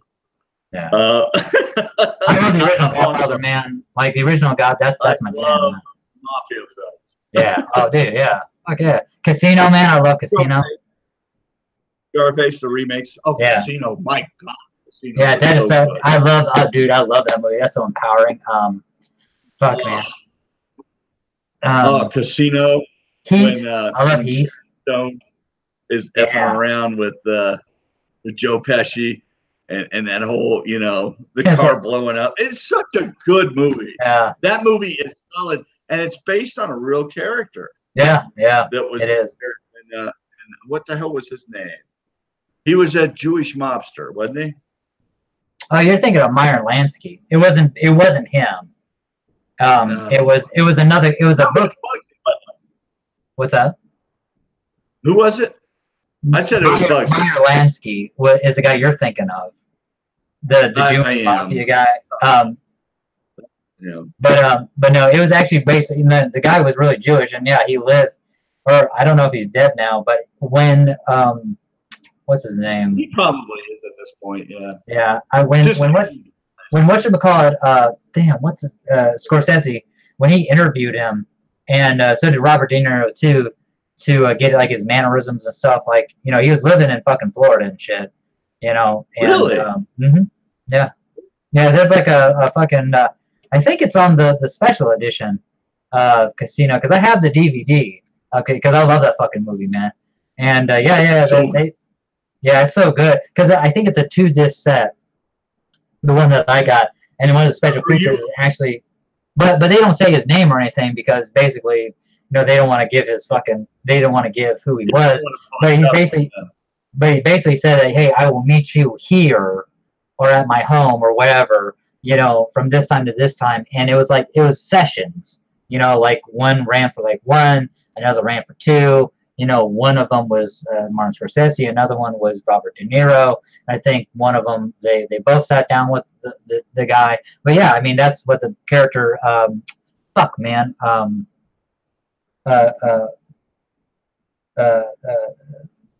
Rothstein. Damn, what's his name? Rothstein? Yeah, Rothstein. Well, that's the character, and that's what's his name? Robert De Niro's character. I have read a story about it. Rothstein, yeah. On Crime Library. I don't know if you're familiar with Crime Library. You look it up online, just type in Crime Library, and it'll bring up tons of cases if you want to read about serial killers, if you want to read about mobsters. Sam Rothstein, that's what the character's name was. Damn. Yeah. Sam Rothstein. Sorry. You said Crime Library. If you want to read anything about that, go to that website, and they've got extensive stories written about all the characters. What's it called again? Crime Library. Crime Library. Okay. Just type in Crime Library. It'll bring you up. It'll take you to the website. It used to be crimelibrary.com, and then they were bought by somebody else. And that somebody else shut the site down, but the site's still available to look at. And so you can look up even serial killers like John Wayne Gacy and whoever you want to name. Okay, yeah, I see it right now. Yeah, Crime Library. Yeah, crimemuseum.org. Lots of good stuff on there. Lots of good factual stories about them. And I think you'll enjoy it. They talk about a lot of the mafia families and stuff like that. It's really good stuff. And, anyone watching this, go check that out. It's good. It's really good information. And it's actually a lot of that information, if you watch a lot of these TV programs that talk about Murder Made Me Famous and all that stuff. They draw a lot of that information from that website. Oh yeah, man. Yeah, like the one, the Iceman, the one dude. Yeah, what's his name? He was a Polish guy. Yeah. I've seen the movie, man, with Michael Shannon in it. That dude, fuck, goddamn, man. I mean, he was. Well, now the way he played him, I was like, fuck. The FBI believed he killed a lot of people, but they believed that he had made up a lot of this just to make his image bigger. You know? Oh, really? Okay. I think it seemed like he had killed more people than he had. Yeah, but he had definitely killed a buttload of dudes. Interesting story on him. Really? I love stuff like that. Yeah, I do too, man. Dude, we need to do a whole show on mafia movies. Well, yeah, dude. Donnie Brasco. Oh yeah, dude. Donnie Brasco's the shit, bro. Yeah, that is one of the best. I love Johnny Depp. That is one of his best performances, man. Because he ain't acting weird, not acting fucking crazy. I mean, he's just just a fucking regular dude who's trying to infiltrate the mafia. Jimmy the Jeweler, man. When they went into the Chinese restaurant. Don the Jeweler. That's what his name. Donnie the Jeweler. Yeah. And he was wired. He didn't want to take his shoes off. They ended up beating the shit out of the guy. I was like, oh my God. And the fact that, a lot of these characters, what was his name? Sonny Black, Sonny Red. Sonny Red, yeah. Oh God, dude, yeah. Sonny Black. Yeah. You see them. Michael Mancy, man. You see them related in other films, because all these mafia guys were related across state lines at the same time. And, and it was just so good. I got cancer. The prick. Remember? Yeah. I got cancer. The prick. It's like, when Sonny Black tells you to do something, you do what Sonny Black wants you to do. It's like, holy shit, dude. It's like, oh my God. It's like, Donnie, I thought you said you went over. Where the fuck you going? Hey, you're going to spend Christmas with us. It's like, hooah, Yeah. He's like, that's a fugazi. What's a fugazi? it's like you down the jeweler, right? Hey, you seen a beautiful thing? Look at this. This is a beautiful thing right here. It's like, it's a fugazi. It's like, we're talking about you just seen it for like 2 seconds. What are you talking about? It's a fugazi.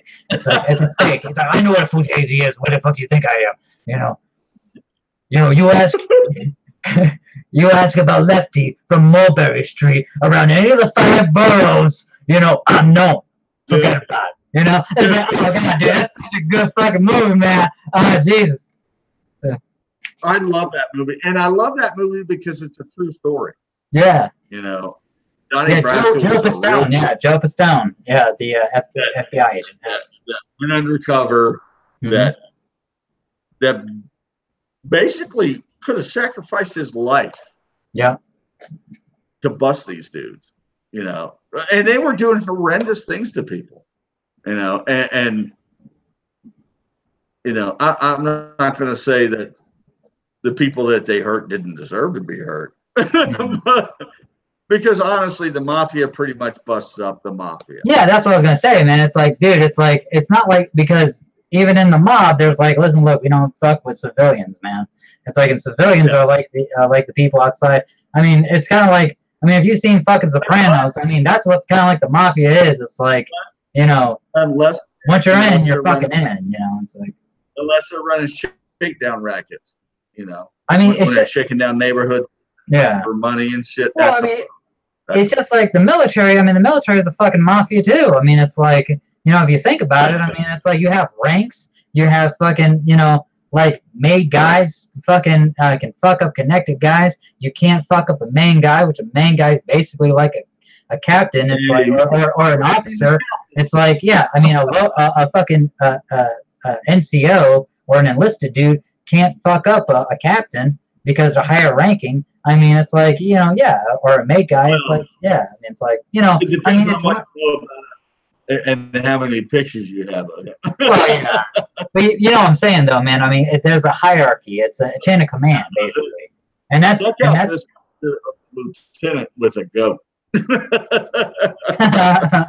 much. Yeah, yeah. It's like, well, hey, man, and then you fuck, you blackmail the fucking lieutenant. It's like, hey, remember this picture, motherfucker? It's like, you're gonna do this favor for me.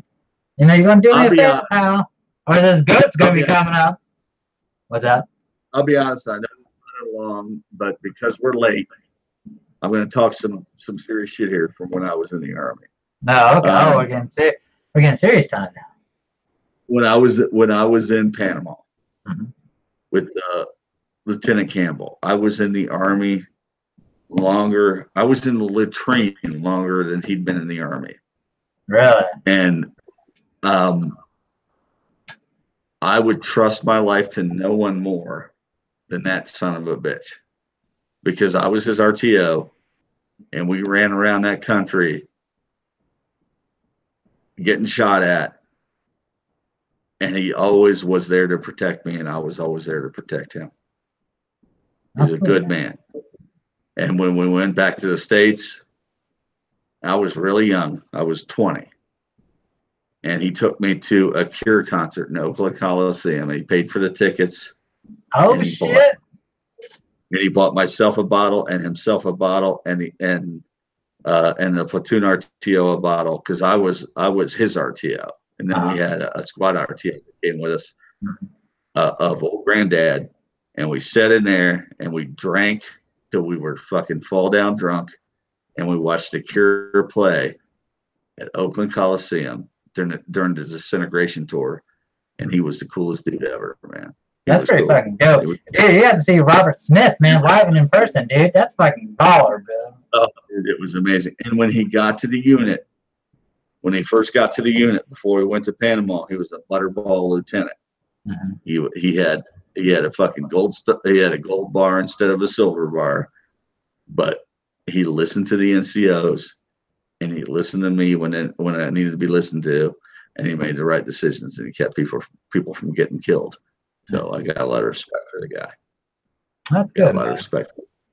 But there's a lot of fucking officers out there that will not listen to people who've been in and get people killed. No, because they think they're goddamn Captain America or Patton, the next Patton. It's like they think they know everything because they were the fucking West Point or wherever. Like they're. What's his name?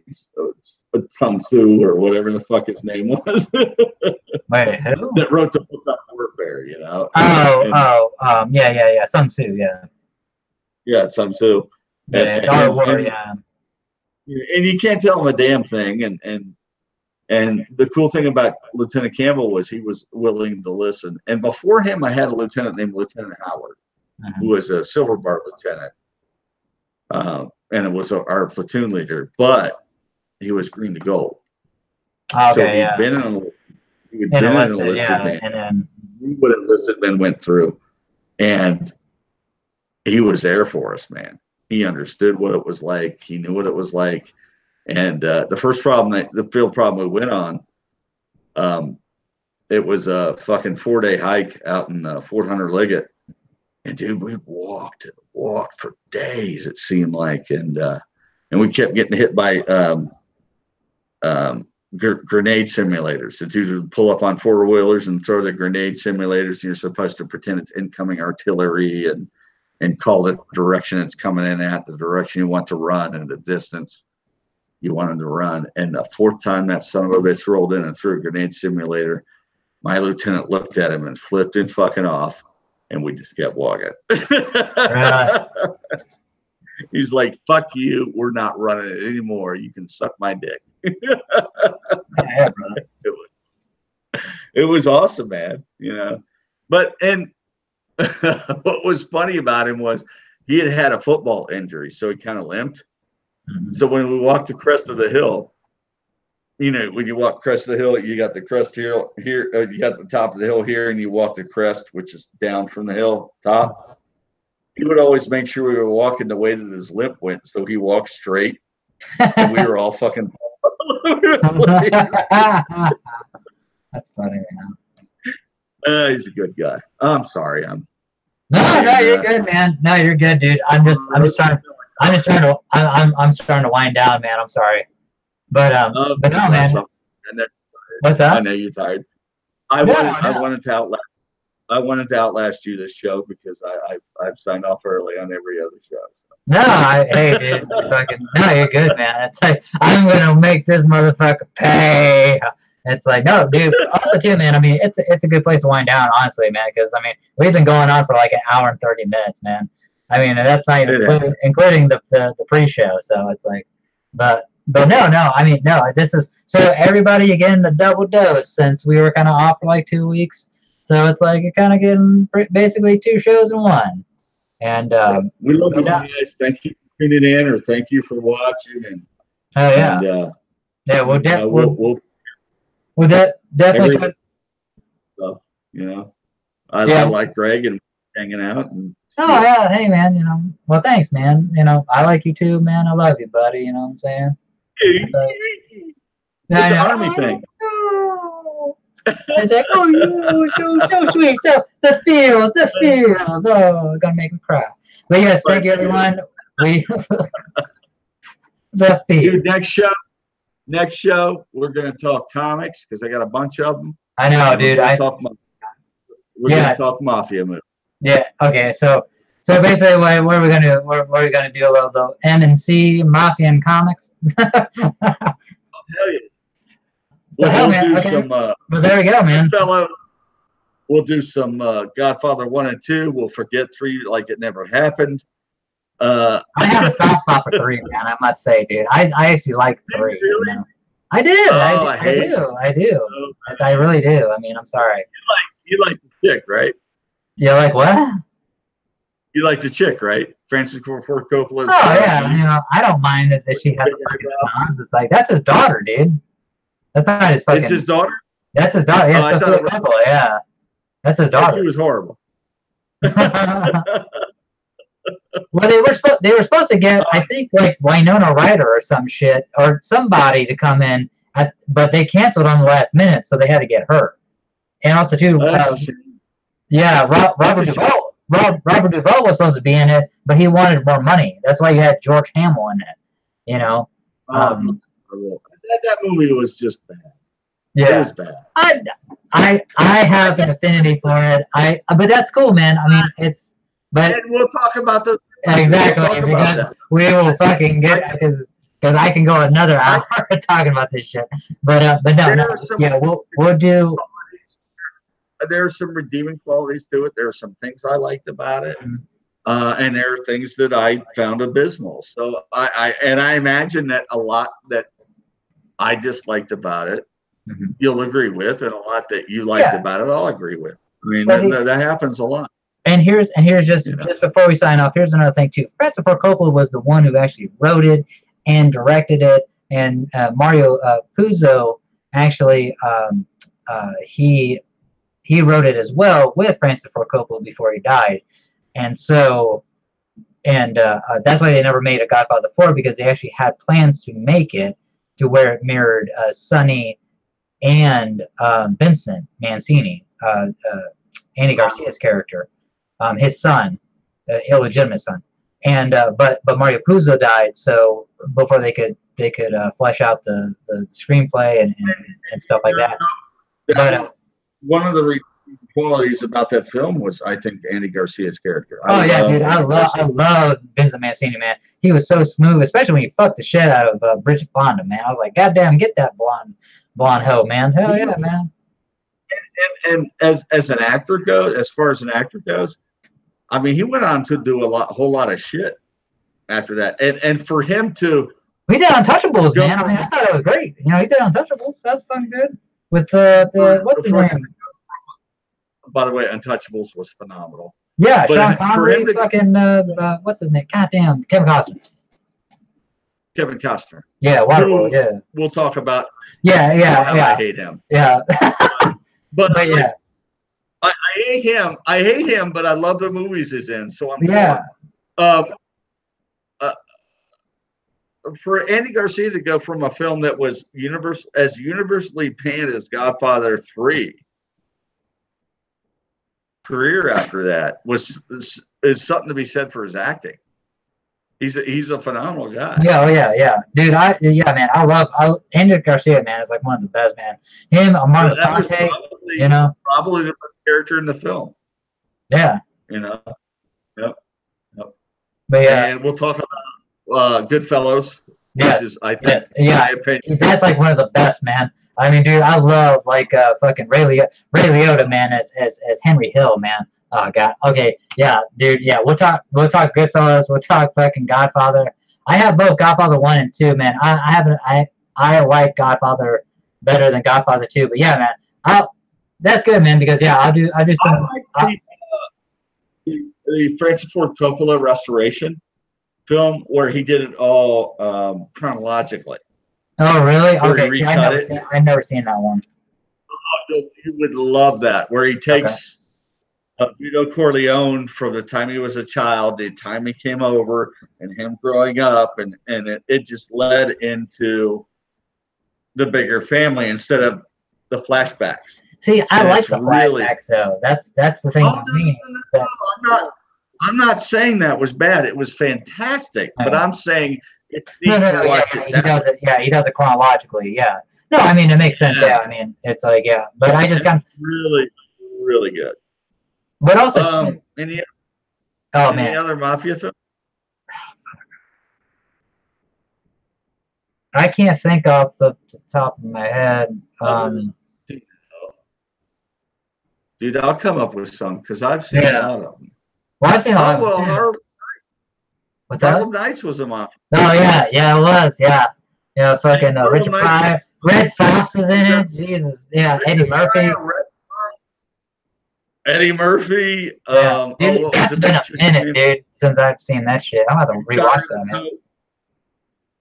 Remember he shot that chick in the toe? Yeah, in the pinky toe, shot her fucking pinky toe off. You keep that shit. I will shoot you in your pinky toe. And she's like, well, here's my toe. Shoot it. yeah, you shot that fucking shit. Okay, yeah, man, dude. Okay, so all right, everyone. We will talk about mafia movies and comic books next week. Hopefully, we'll get back to our regular scheduled program, probably like maybe next Saturday or Friday. But depending on how busy we are, or whenever. I mean, it's like, but yeah, it's like we're gonna try to get back to at least once a week again. So yeah, we do at least I do apologize. I do too.